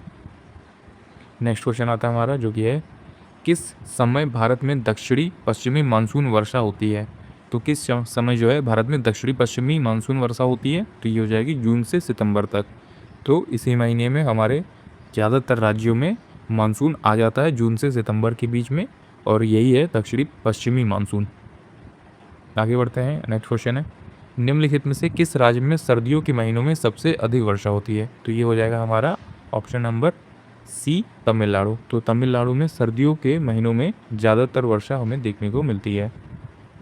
आगे बढ़ते हैं, अगला क्वेश्चन है, वायु के वार्षिक ऋतु परिवर्तन को क्या कहा जाता है? तो इसे क्या कहेंगे? मानसून कहेंगे। तो आप इसे अच्छे से याद रखेंगे कि वायु के वार्षिक ऋतु परिवर्तन को मानसून के नाम से जाना जाता है। अगला टॉपिक है हमारा इंडिया सॉइल्स, मतलब कि भारत की मिट्टियाँ। तो भारत की किस प्रकार की मिट्टी जो है वो कैसी है और किस तरह से मौजूद है? तो इसमें आप देखेंगे कि इसमें मैंने काफ़ी ज़्यादा इंपॉर्टेंट क्वेश्चन ले रखे हैं जो कि अलग अलग टॉपिक से हैं, और ये आपके एग्ज़ाम के पॉइंट ऑफ व्यू से काफ़ी ज़्यादा इंपॉर्टेंट है। अगर आपको इसी टॉपिक पे डिटेल में वीडियो देखनी है तो वो भी वीडियो हमारे चैनल पे है, जैसा कि आप अभी स्क्रीन पे देख पा रहे हैं। तो आप इस वीडियो पे क्लिक करेंगे और जियोग्राफी की लगभग सारे ही टॉपिक जो मतलब बहुत ज़्यादा इंपॉर्टेंट टॉपिक होते हैं वो मैंने करा रखा है। बिल्कुल बेसिक से करा रखा है कि भारत में कितने प्रकार की मिट्टियाँ होती हैं, उनका क्या नाम है और वो किस तरह से होती है, किस राज्य में पाई जाती है। तो ये भी काफ़ी ज़्यादा इंपॉर्टेंट होगा आपके लिए, तो आप एक बार हमारी इस वीडियो को भी ज़रूर देख लीजिए। तो फिलहाल हम बढ़ते हैं अपने क्वेश्चन की तरफ, और इसमें हमारा आता है पहला क्वेश्चन, जो कि आप देख पा रहे होंगे, गाद और धूल से बनी मिट्टी किस प्रकार की होती है? तो ये किस प्रकार की होगी? तो ये लॉयस प्रकार की होगी। तो आप इसे अच्छे से याद रखेंगे, इंपॉर्टेंट क्वेश्चन बनता है। गाद और धूल से बनी मिट्टी किस प्रकार की होती है? तो लॉयस प्रकार की होती है। आगे बढ़ते हैं, नेक्स्ट क्वेश्चन है हमारा, शुष्क मिट्टी विशेष रूप से विकसित डैश होती है जिसमें कि विशेषतः शुष्क स्थल आकृति प्रदर्शित होती है। तो ये क्या हो जाएगी? हमारी पश्चिमी राजस्थान को होती है। तो आप इसे अच्छे से याद रखेंगे कि शुष्क मिट्टी विशेष रूप से कहाँ पे मौजूद होती है? तो पश्चिमी राजस्थान में मौजूद होती है। आगे बढ़ते हैं, अगला क्वेश्चन आता है हमारा, काली मिट्टी के बारे में निम्नलिखित में से कौन सा कथन गलत है? तो काली मिट्टी जो है वो हमें काफ़ी ज़्यादा उपजाऊ मिट्टी देखने को मिलती है। इसमें आपसे पूछा गया है कौन सा कथन गलत है? तो ये ऑप्शन नंबर सी, इसमें फास्फोरस प्रचुर मात्रा में पाया जाता है। तो ये हमारा जो है सही कथन नहीं है। तो यही हमारा गलत कथन हो जाएगा, और यही जो है हमारा राइट है। यह दक्कन ट्रैप में पाई जाती है, ये हमारा सही कथन है। गर्म मौसम में इसमें गहरी दरारें पड़ जाती है, ये भी सही है। इसमें नमी धारण करने की इच्छा जो है वो होती है, तो ये भी हमारा सही कथन है। लेकिन इसमें फास्फोरस की प्रचुर मात्रा पाई जाती है, ये हमारा कथन गलत है। आगे बढ़ते हैं, नेक्स्ट क्वेश्चन आता है, निम्नलिखित में से कौन सी मिट्टी भारत के उत्तरी मैदानों में पाई जाती है? तो ये हो जाएगी हमारी जलोढ़ जमीन। तो कौन सी मिट्टी पाई जाती है हमारे भारत के उत्तरी मैदानों में पाई जाती है? तो जलोढ़ मिट्टी जो है वो हमारे भारत के उत्तरी मैदानों में पाई जाती है। आगे बढ़ते हैं, उपजाऊ जलोढ़ मिट्टी डैश का उत्पादन करने के लिए सबसे उपयुक्त होती है? ऑप्शन नंबर ए, चावल। तो चावल का उत्पादन करने के लिए सबसे अधिक जो है महत्वपूर्ण होती है। तो आपने इसे अच्छे से याद रखा कि उपजाऊ जलोढ़ मिट्टी जो है डैश का उत्पादन करने के लिए सबसे अच्छा माना जाता है। तो किस फसल का? तो चावल का उत्पादन करने के लिए सबसे अच्छा माना जाता है। उपजाऊ जलोढ़ मिट्टी चावल के उत्पादन के लिए सबसे अच्छी मानी जाती है। जिस तरह मुख्य है कुछ गेहूँ, तिलहन, गन्ना, चावल, जूट एवं कुछ आदि सब्जियां खेती के लिए काफ़ी अच्छी होती हैं जलोढ़ मिट्टी में। आगे बढ़ते हैं, अगला क्वेश्चन आता है हमारा, जो कि है, लेटराइट मिट्टी में डैश प्रचुर मात्रा में पाया जाता है? तो लेटराइट मिट्टी में क्या प्रचुर मात्रा में पाया जाता है? Iron oxide. तो आयरन ऑक्साइड जो है वो प्रचुर मात्रा में पाया जाता है लेटराइट मिट्टी में। आगे बढ़ते हैं, चाय और कॉफ़ी डैश मिट्टी में उगाई जाती है? तो ये इंपॉर्टेंट क्वेश्चन है। तो ये लेटराइट मिट्टी में उगाई जाती है। तो आप इसे अच्छे से याद रखेंगे, ये इंपॉर्टेंट क्वेश्चन बनता है कि चाय और कॉफ़ी लेटराइट मिट्टी में उगाई जाती है। आगे बढ़ते हैं, अगला क्वेश्चन आता है, किस प्रकार की मिट्टी में पाई गई अधिकतम मात्रा जो है बनी रहती है? पानी की अधिकतम मात्रा बनी रहती है। तो ऐसी कौन सी मिट्टी है? तो ये हो जाएगी हमारी चिकनी मिट्टी।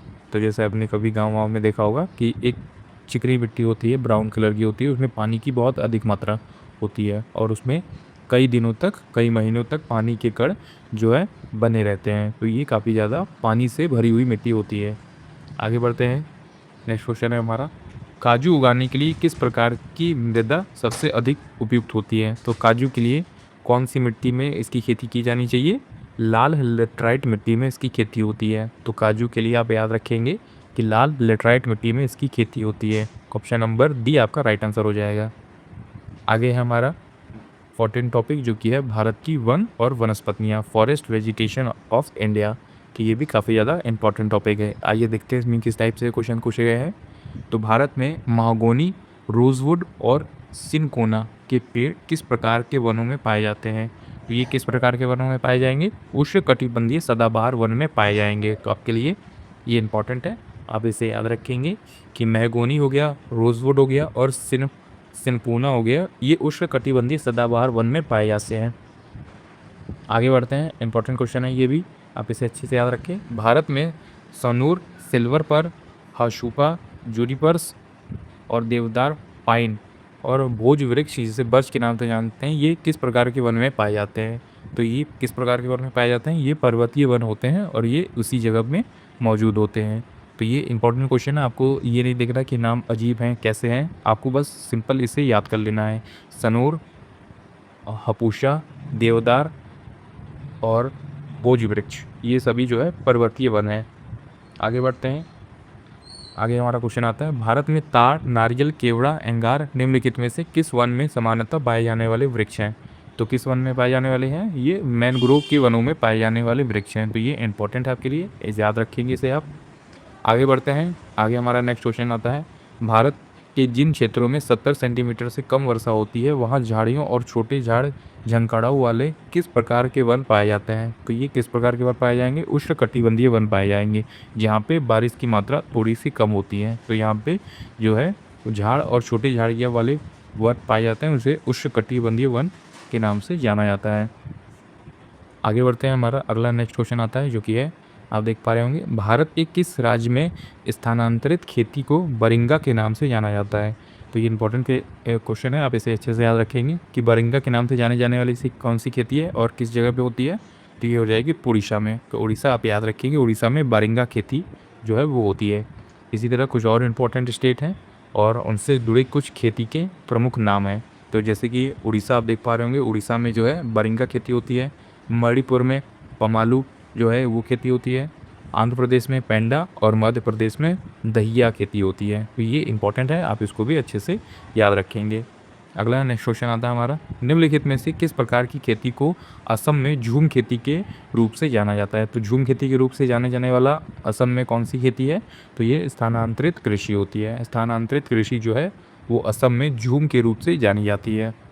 आगे बढ़ते हैं। अगला क्वेश्चन आता है हमारा, चावल की खेती के लिए डैश के साथ अत्यधिक वर्षा की आवश्यकता होती है? तो चावल की खेती के लिए आप सभी को पता है ज़्यादा पानी की ज़रूरत होती है, लेकिन उसके साथ और किस चीज़ की ज़रूरत होती है? उच्च तापमान और अधिक आर्द्रता होनी चाहिए, मतलब कि ज़्यादा तापमान होनी चाहिए और ज़्यादा नमी होना चाहिए, तभी जो है चावल जो है अच्छी फसल देगा। आगे बढ़ते हैं। अगला क्वेश्चन आता है हमारा, नेक्स्ट क्वेश्चन जो है, भारत में जायद के मौसम में निम्नलिखित में से कौन सी फसल उगाई जाती है? तो जायद के मौसम में आप इसे याद रखेंगे कि जायद के मौसम में कौन सी फसल उगाई जाएगी? खीरा, जिसमें कि पानी वाली चीज़ें, पानी की मात्रा ज़्यादा हो, उसी को जायद फसल बोलते हैं। खीरा हो गया, खरबूज हो गया, तरबूज, ककड़ी, तो इस टाइप की फसल जिसके अंदर पानी की मात्रा थोड़ी सी मात्रा में ज़्यादा हो, उसी को जायद की फसल बोलते हैं। जैसे आप नीचे देखेंगे कि जायद की फसल किस तरह से होती है। तो जायद की फसल हो गई मूंग, उड़द, सूरजमुखी, मूंगफली, खीरा, भिंडी, अरवी, तरबूज, खरबूज, ऐसे जो है वो जायद की फसल हो गई। फिर उसके बाद आप देख पा रहे होंगे रबी की फसल। रबी की फसल हो जाएगी गेहूँ, चना, जौ। और फिर उसके बाद लास्ट में खरीफ की फसल। तो खरीफ की फसल चावल, कपास और मक्का। तो इसमें कुछ ज़्यादा फसल नहीं दिया गया है, इंपॉर्टेंट फसल ही दी गई है। आपको इस पर डिटेल वीडियो देखनी है तो वो भी हमारे वीडियो पे है, वो भी हमारे चैनल पे है, आप जाके उसको क्लिक करके देख सकते हैं। आगे बढ़ते हैं और हमारा नेक्स्ट टॉपिक आता है जो कि है फसलें। तो इसमें हम देखते हैं कि इसमें किस टाइप से क्वेश्चन जो है वो पूछे जाते हैं। तो इसमें पहला क्वेश्चन आता है हमारा, भारत और बांग्लादेश डैश के प्रमुख उत्पादक हैं?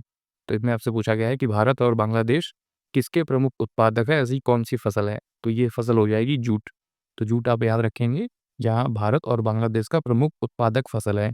ये भारत और बांग्लादेश में प्रमुख रूप से उगाए जाते हैं। जैसे आप नीचे देख पा रहे होंगे, भारत विश्व का सबसे बड़ा जूट उत्पादक देश और दुनिया का दूसरा सबसे बड़ा जूट निर्यातक देश है। इसी तरह जब हम देखेंगे, बांग्लादेश का जूट उत्पादन विश्व में दूसरा स्थान है तथा निर्यात में ये प्रथम स्थान है। तो आप इसे याद रखें कि भारत और बांग्लादेश का प्रमुख फसल कौन सा है, तो जूट होता है। आगे बढ़ते हैं, नेक्स्ट क्वेश्चन देखते हैं। निम्नलिखित में से कौन सी उत्तरी भारत में खरीफ की फसल है और दक्षिणी भारत में रबी की फसल है? तो इसमें आपसे पूछा गया है कि ऐसा कौन सा फसल है जो उत्तर भारत में खरीफ की फसल मानी जाती है और दक्षिण भारत में रबी की फसल मानी जाती है? तो ये हो जाएगा जौ।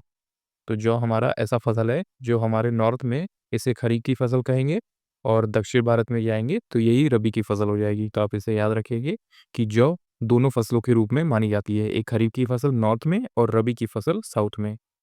आगे बढ़ते हैं, अगला क्वेश्चन आता है, खेती के लिए किस रूप को स्लैश एंड बर्न कृषि कहा जाता है?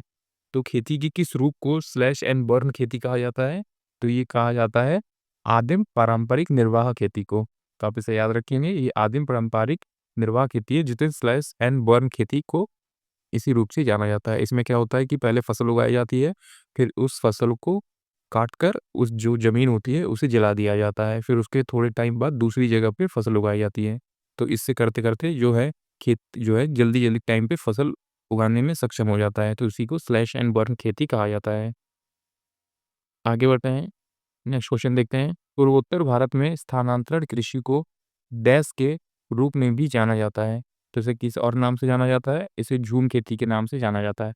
स्थानांतरण कृषि क्या होती है? इसे झूम कृषि के नाम से जाना जाता है। मतलब आपने एक जगह फसल उगाई, अब उस जगह को छोड़कर दूसरी जगह आप फसल उगाएँगे और उस ज़मीन को उपजाऊ होने तक का टाइम देंगे। फिर दूसरी जगह फसल उगाएँगे, फिर उस ज़मीन को छोड़ देंगे, फिर तीसरी जगह फसल उगाएँगे। तो इसी तरह इसी को स्थानांतरण कृषि या फिर कई जगहों पे झूम कृषि भी कहा जाता है। आगे बढ़ते हैं, अगला नेक्स्ट क्वेश्चन आता है, ये देख सकते हैं आप, बहुत ज़्यादा इंपॉर्टेंट क्वेश्चन है। निम्नलिखित में से कौन-सी जायद ऋतु की फसलें हैं? तो जायद ऋतु की फसल कौन-सी मानी जाती है?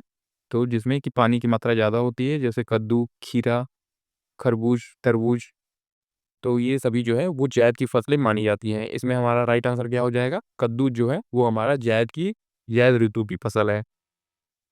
जैसे आप नीचे देख पाते हैं कि खरीफ की फसल इसमें से कौन-कौन सी है, ये काफ़ी ज़्यादा इम्पोर्टेंट है, एग्ज़ाम में डायरेक्टली क्वेश्चन आपसे पूछे जाएँगे। तो जैसे आप इसमें देख पा रहे हैं कि यह फसल जून, जुलाई में बोई जाती है और अक्टूबर, नवंबर में काट ली जाती है। कौन-सी फसल है ये? तो ये है हमारी खरीफ की फसल। तो आप इस पॉइंट को याद रखिए कि खरीफ की फसल जो है वो जून, जुलाई में बोई जाती है और अक्टूबर, नवंबर में काट ली जाती है। जैसे उदाहरण में आप समझें कि कपास हो गया, मक्का, अरहर, गन्ना, धान, तिलहन, बाजरा, ज्वार आदि। तो ये सभी क्या है? ये खरीफ की फसल है। इसी तरह आता है हमारा रबी की फसल। तो रबी की फसल भी इम्पोर्टेंट है। किसमें देखेंगे कि किसमें क्या होता है? यह फसल अक्टूबर-नवंबर में बोई जाती है। जब खरीफ की फसल काटी जाती है, तो रबी की फसल बोई जाती है। इस तरह से आप याद रखेंगे। जब खरीफ की फसल काटी जाती है, उसी समय रबी की फसल बोई जाती है, अक्टूबर और नवंबर में। जैसे आप नीचे देख पा रहे हैं, अक्टूबर-नवंबर में बोई जाती है और मार्च-अप्रैल में काट लिया जाता है। तो मार्च-अप्रैल में काट लिया जाता है। तो आप इसे याद रखिए कि मार्च-अप्रैल में काट लिया जाता है। उदाहरण में समझिए, आलू, जौ, सरसों, चना, राई, गेहूँ, मटर आदि। तो ये सभी क्या है? ये सभी है हमारी रबी की फसलें। इसके बाद आता है हमारा जायद की फसलें। तो जायद की फसलें क्या होती है? ये फसल मार्च-अप्रैल में बोई जाती है और जुलाई-अगस्त में काट लिया जाता है। तो आप इसे याद रखेंगे कि जब जायद की फसल मार्च-अप्रैल में बोई जाएगी, उस समय रबी की फसल काट ली जाती है। तो आप इसे ऐसे याद रखें कि जब रबी की फसल काटी जाती है, तो उस समय जायद की फसल बोई जाती है और इसे जुलाई-अगस्त में काट लिया जाता है और फिर से वही सर्कल चालू हो जाता है। जुलाई-अगस्त में काट लिया जाता है और फिर जून-जुलाई में ही खरीफ की फसल बो दी जाती है। तो ये सर्कल वापस से रिपीट हो जाता है।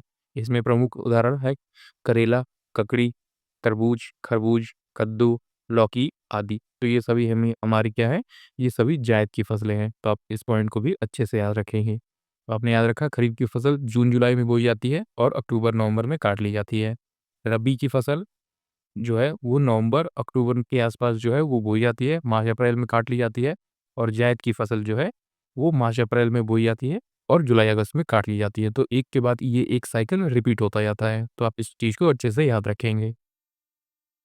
आगे बढ़ते हैं, नेक्स्ट क्वेश्चन आता है हमारा, अंगूर की खेती को और कटाई को क्या कहा जाता है? तो अंगूर की खेती और कटाई क्या कहलाती है हमारी? तो ये विटीकल्चर कहलाती है। ऑप्शन नंबर बी आपका राइट आंसर हो जाएगा। तो अंगूर की खेती और उसकी कटाई मानी जाती है विटीकल्चर के नाम से। जैसे और भी आप नीचे देख पा रहे होंगे, इसके अलावा और भी हैं। तो ये है पहला हमारा सेरीकल्चर। तो सेरीकल्चर क्या होता है? ये रेशम कीट पालन होता है। रेशम के कीड़ों को पालना होता है, उनका देखभाल करना होता है। इसी तरह है पीसी कल्चर या एक्वाकल्चर। तो एक्वा मतलब होता है पानी, तो इससे संबंधित हो जाएगा मछली पालन। इसी तरह है हॉर्टिकल्चर। तो हॉर्टिकल्चर का मीनिंग क्या आ जाएगा? इसका मतलब हो जाता है बागवानी करना, मतलब कि पेड़-पौधे लगाना, गार्डनिंग वगैरह करना। तो ये सब आप इसे अच्छे से याद रखेंगे। फिर अगला है सिल्वीकल्चर। तो सिल्वीकल्चर क्या होता है? वन संवर्धन करना, मतलब कि पेड़ों की देखभाल करना, उसको अच्छे से पेड़ों को लगाना, किस जगह पे पेड़, कौन से पेड़ लगाने चाहिए, तो ये सिल्वीकल्चर पे सिखाया जाता है।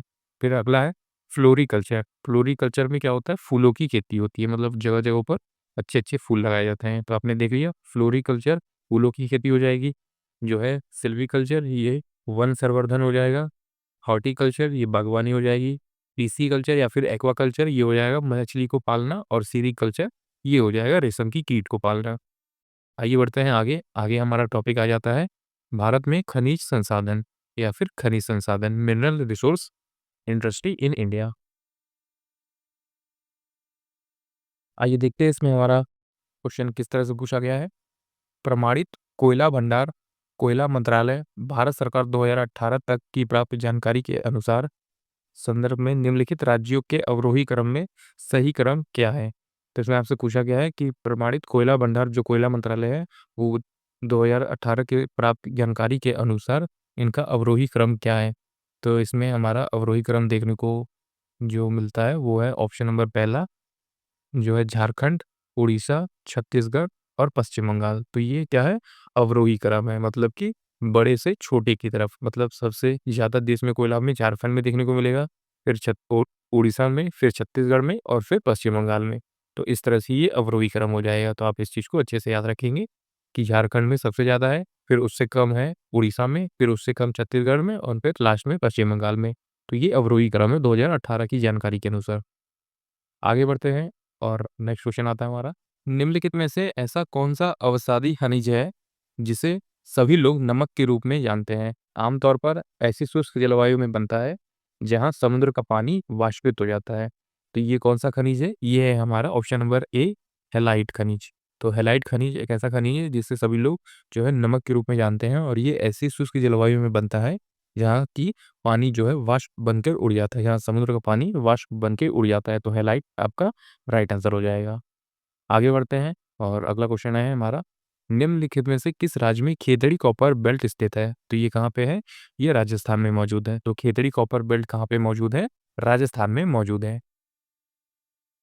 आइए बढ़ते हैं आगे और देखते हैं अपना अगला क्वेश्चन, जो कि है Tata iron and steel company, जिसे टिस्को के नाम से जानते हैं, इसकी स्थापना किस वर्ष में हुई थी? तो इसकी स्थापना हुई थी हमारी 1907 में। ऑप्शन नंबर ए आपका राइट आंसर हो जाएगा कि TISCO Tata iron and steel company की स्थापना हुई थी 26 अगस्त 1907 में हुई थी। आप इस चीज़ को अच्छे से याद रखिए। आगे बढ़ते हैं, नेक्स्ट क्वेश्चन आता है हमारा, जो कि है केरल में समुद्री तट की रेत में भरपूर मात्रा में क्या पाया जाता है? तो केरल जो हमारा राज्य है, वहाँ के समुद्री तट की रेत में भरपूर मात्रा में क्या पाया जाता है? तो थोरियम पाया जाता है। तो आप इस चीज़ को याद रखेंगे, केरल की रेत में थोरियम पाया जाता है, तभी वहाँ के जो आम लोग हैं, वो समुद्र में जाकर उस रेत को निकालते हैं और बाहर उस थोरियम को अलग करके बेच देते हैं। तो आप इस चीज़ को अच्छे से याद रखेंगे, केरल के समुद्री तट की रेत में थोरियम अधिक मात्रा में पाया जाता है। आगे बढ़ते हैं, अगला क्वेश्चन आता है हमारा, खनिज और उसकी साइट के संबंध में निम्नलिखित में से कौन-सा कथन गलत है? तो खनिज ऐसे हैं और उसमें उसकी साइट दी गई है, मतलब ये चीज़ यहाँ पे पाई जाती है कि नहीं? तो इसमें आप देख पा रहे होंगे कि जैसे ये जो खनिज है, ये इस जगह पे मिलता है या फिर नहीं मिलता, उसी के बारे में हमें गलत कथन ढूँढ के निकालना है। तो इसमें हम पहला देखेंगे, जो कि है हमारा लौह अयस्क, ये बैलेडिला में है। बैलाडीला के आस-पास मिलता है, ये सही है। कोल, ये झरिया में आस-पास मिलता है, ये भी सही है। सिल्वर, ये जावर में मिलता है। लेकिन जो बॉक्साइट है वो खेतड़ी में नहीं हमें देखने को मिलती, तो ये हमारा रॉन्ग आंसर हो जाएगा। तो ऑप्शन नंबर डी, तो खेतड़ी में हमें क्या देखने को मिलता है, ये हमें तांबा देखने को मिलता है। तो जैसे आप पीछे देख पा रहे होंगे, बैलाडीला जो छत्तीसगढ़ में मौजूद है, यहाँ लौह देखने को मिलता है। जावर जो राजस्थान में है, यहाँ चांदी देखने को मिलती है। झरिया जो झारखंड में है, ये कोयला से संबंधित है, कोल से। और खेतड़ी राजस्थान से संबंधित है, और यहाँ हमें तांबा अधिक मात्रा में देखने को मिलता है। तो आपका राइट आंसर हो जाएगा हमारा ऑप्शन नंबर डी, ये जो है हमें बॉक्साइट खेतड़ी में देखने को नहीं मिलता, यही हमारा गलत कथन था। आगे बढ़ते हैं, जो कि है IISCO, Indian iron and steel company ने अपना पहला कारखाना कहाँ स्थापित किया था? तो पहला कारखाना अपना स्थापित किया था ऑप्शन नंबर सी, हीरापुर में। तो आपका राइट आंसर हीरापुर हो जाएगा। तो आपने इसे अच्छे से याद रखा, IISCO, Indian iron and steel company ने अपना पहला कारखाना कहाँ पे स्थापित किया? तो हीरापुर में स्थापित किया था। और कब स्थापित किया था? तो पहला कारखाना जो है आप देख पा रहे होंगे 1918 में। तो पहला कारखाना 1918 में हीरापुर पश्चिम बंगाल में जो मौजूद है, वहाँ पे इन्होंने शुरू किया था। आगे बढ़ते हैं, अगला क्वेश्चन आता है हमारा, राउरकेला स्टील प्लांट जर्मनी के सहयोग से भारत में किस राज्य में स्थापित किया गया है? जो राउरकेला स्टील प्लांट है वो जर्मनी की हेल्प से बनाया गया था अपने भारत में, और किस जगह पे बनाया गया था? तो उड़ीसा में बनाया गया था। ऑप्शन नंबर ए आपका जो है वो राइट आंसर हो जाएगा। आगे बढ़ते हैं, नेक्स्ट क्वेश्चन है, भारत की सबसे लंबी LPG पाइपलाइन जामनगर से डैश तक जाती है? तो जामनगर से कहाँ तक जाएगी? जामनगर से लोनी तक जाती है ये, तो आप इसे अच्छे से याद रखेंगे कि भारत की सबसे लंबी LPG पाइपलाइन जामनगर से लोनी तक जाती है। ये लगभग 1410 किलोमीटर लंबी है। आगे बढ़ते हैं, अगला क्वेश्चन आता है, भारत में इस्पात संयंत्रों के संदर्भ में निम्नलिखित में से कौन सा युग्म सही है? तो इसमें आपको फिर से बताना है कि कौन सा युग्म सही है। तो इसमें आपने पहला देखा कि दुर्गापुर उड़ीसा में मौजूद है, राउरकेला जो है हमारा अ, इस्पात संयंत्र ये पश्चिम बंगाल में है, ये या फिर सैलेम तमिलनाडु में है, या फिर बोकारो बिहार में है। तो इनमें से कौन सा आंसर जो है सही हो जाएगा? तो आप देखेंगे कि आंसर नंबर बी जो है हमारा ऑप्शन बी, वो हमारा बिल्कुल से सही आंसर हो जाएगा। सेलम जो है वो तमिलनाडु में मौजूद है। आगे देखते हैं कि कौन सी जगह पे कौन संयंत्र मौजूद है। तो इस्पात संयंत्र हो गया और ये राज्य हो गए। तो पहला आपने देखा दुर्गापुर, ये कहाँ पे मौजूद है? तो ये पश्चिम बंगाल में मौजूद है। इसी तरह आता है हमारा अगला सेलम, जो हमारा राइट आंसर था। तो ये बिल्कुल तमिलनाडु में मौजूद है, ये आपका राइट आंसर हो जाएगा। फिर उसके बाद है राउरकेला, राउरकेला ये कहाँ पे मौजूद है? तो ये उड़ीसा में मौजूद है, आप इसको अच्छे से याद रखेंगे। तो ये राउरकेला कहाँ पे मौजूद हो जाएगा हमारा? ये हो जाएगा हमारा उड़ीसा में मौजूद। फिर इसी तरह बोकारो, ये कहाँ पे मौजूद हो जाएगा? तो बोकारो मौजूद हो जाएगा हमारा झारखंड में। तो आप इसे अच्छे से याद रखें कि बोकारो मौजूद हो जाएगा हमारा झारखंड में।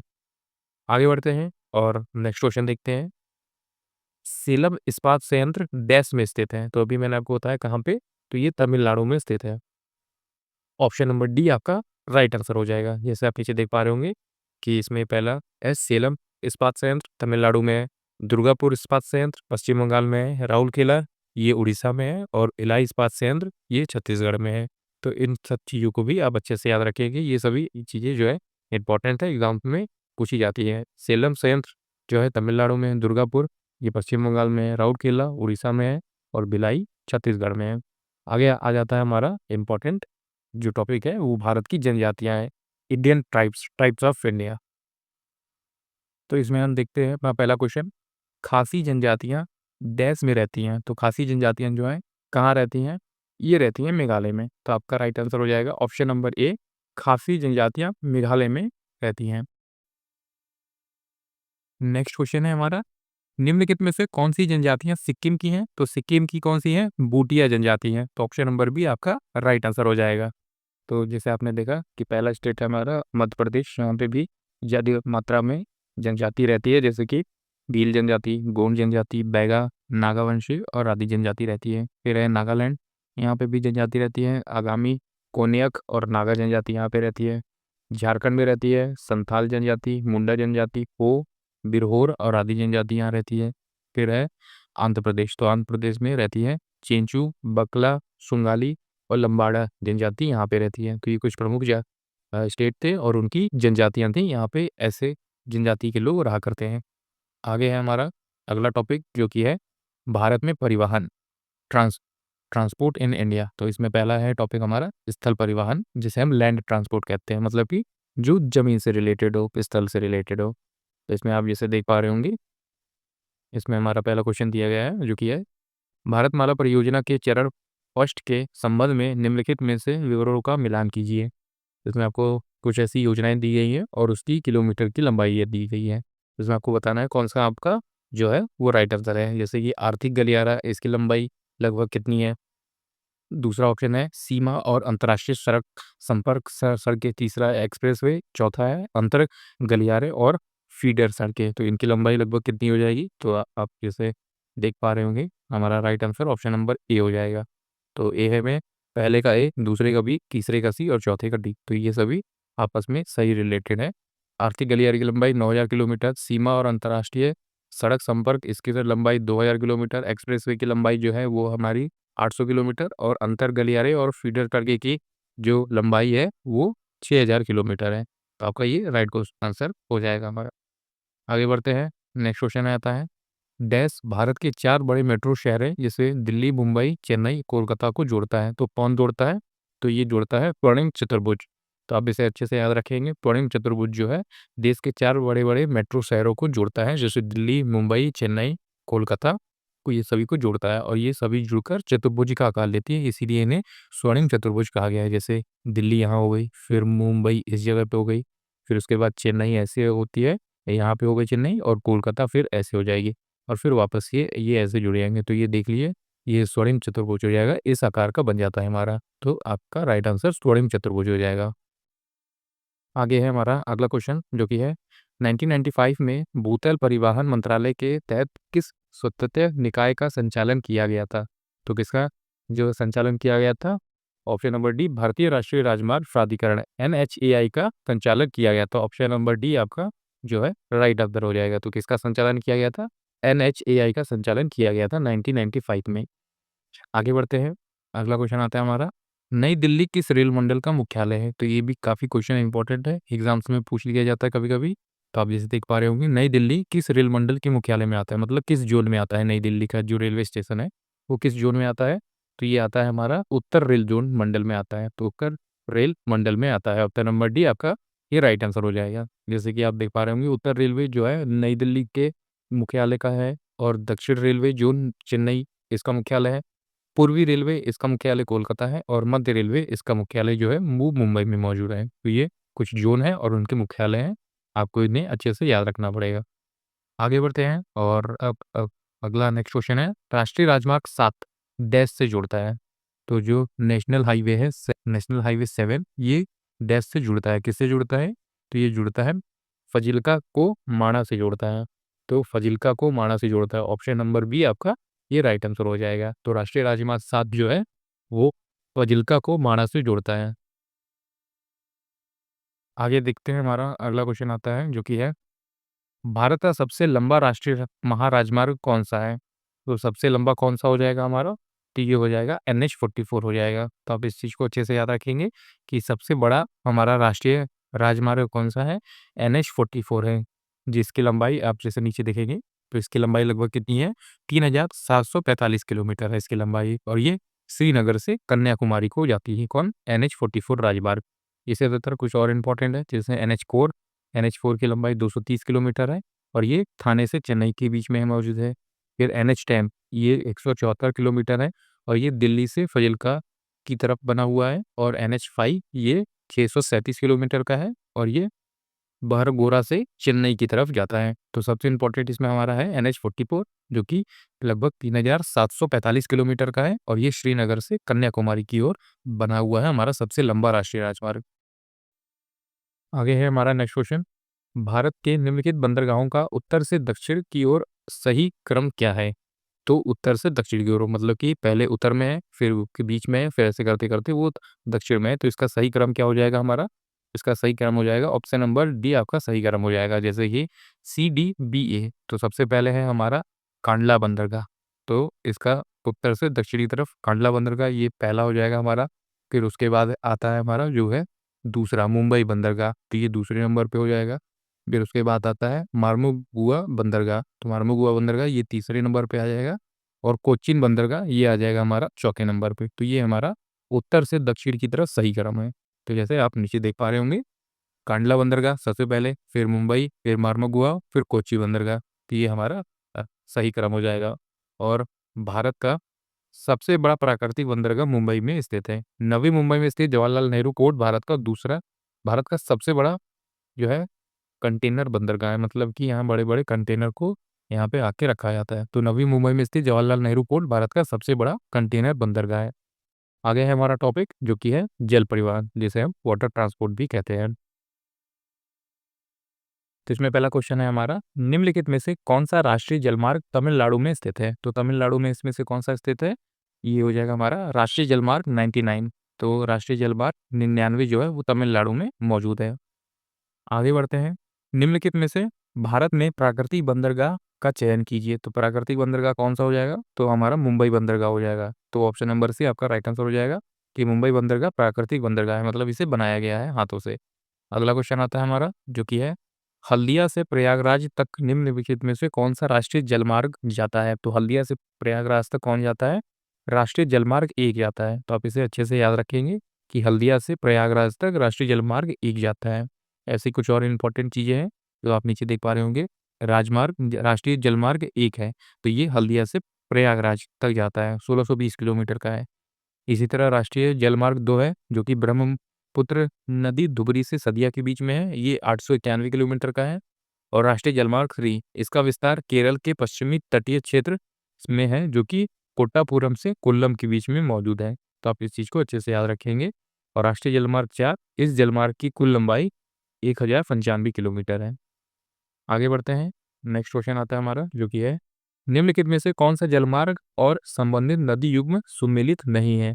तो इसमें आपको बताना है कि कौन सा सही युग्म से सम्मिलित नहीं है।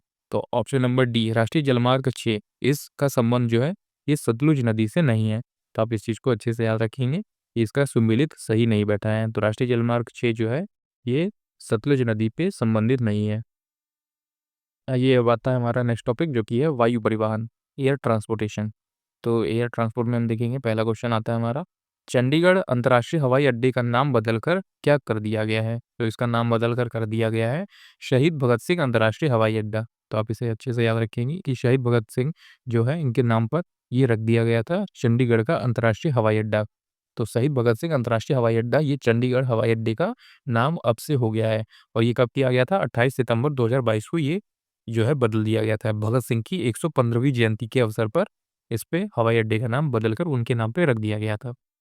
आगे है हमारा नेक्स्ट क्वेश्चन, निम्नलिखित में से कौन-सा हवाई अड्डा जो है अमृतसर में स्थित है? तो अमृतसर में कौन-सा हवाई अड्डा है? तो आपको नाम से ही समझ में आ रहा होगा, श्री गुरु रामदास जी अंतर्राष्ट्रीय हवाई अड्डा। तो श्री गुरु रामदास जी अंतर्राष्ट्रीय हवाई अड्डा ये है हमारे अमृतसर पे, इसका नाम बदलकर कर दिया गया है। आगे कुछ और हवाई अड्डे देखते हैं, जैसे कि इसमें आप देख पा रहे हैं हवाई अड्डा और उनसे संबंधित राज्य या फिर केंद्र शासित प्रदेश। तो इसमें पहला है हमारा श्री गुरु रामदास जी अंतर्राष्ट्रीय हवाई अड्डा। ये जो है आप देख पा रहे होंगे, ये कहाँ का है? अमृतसर, जो कि पंजाब में मौजूद है। अमृतसर का ये राष्ट्रीय हवाई अड्डा हो जाएगा। फिर है चौधरी चरण सिंह अंतर्राष्ट्रीय हवाई अड्डा, ये लखनऊ में मौजूद है। लाल बहादुर शास्त्री अंतर्राष्ट्रीय हवाई अड्डा, ये वाराणसी का है। और राजीव गांधी अंतर्राष्ट्रीय हवाई अड्डा, ये हैदराबाद का है, जो कि तेलंगाना में मौजूद है। तो आप इस चीज़ को अच्छे से याद रख लीजिए। फिर अगला टॉपिक है हमारा जो कि है भाषा, लैंग्वेज। तो भारत में किस तरह की लैंग्वेज जो है बोली जाती है, या आसपास के जो हमारे नेबरिंग कंट्री है वहाँ पे किस तरह की लैंग्वेज बोली जाती है? तो इसमें हम पहला देखते हैं। तो पहला क्वेश्चन है, भारत के पड़ोसी देश बांग्लादेश की आधिकारिक भाषा कौन-सी है? तो इसमें आपसे देखा गया है, पूछा गया है कि बांग्लादेश का जो है आधिकारिक भाषा कौन-सा है? तो बांग्लादेश का आधिकारिक भाषा क्या हो जाएगा हमारा? बंगाली हो जाएगा। तो आप इसे अच्छे से याद रखेंगे कि बांग्लादेश का आधिकारिक भाषा क्या है? तो ये बंगाली है।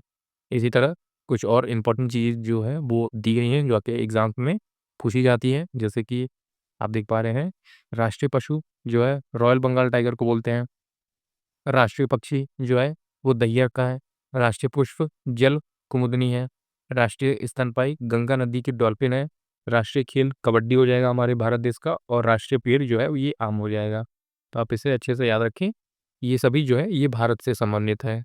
तो आप ये मत सोचिएगा कि ये बांग्लादेश के कुछ राष्ट्रीय पशु पक्षी पुष्प है, नहीं, ये हमारे बांग्लादेश का नहीं है, ये हमारे भारत का है। जैसे कि राष्ट्रीय पशु जो है वो रॉयल बंगाल टाइगर है, राष्ट्रीय पक्षी घड़ियाल हो जाएगा, राष्ट्रीय पुष्प जल कुमुदनी हो जाएगा, राष्ट्रीय स्तनपायी गंगा नदी की डॉल्फिन है और राष्ट्रीय खेल कबड्डी हो जाएगा और राष्ट्रीय पेड़ हमारे भारत का जो है ये आम हो जाएगा। तो ये सभी किस देश से संबंधित है?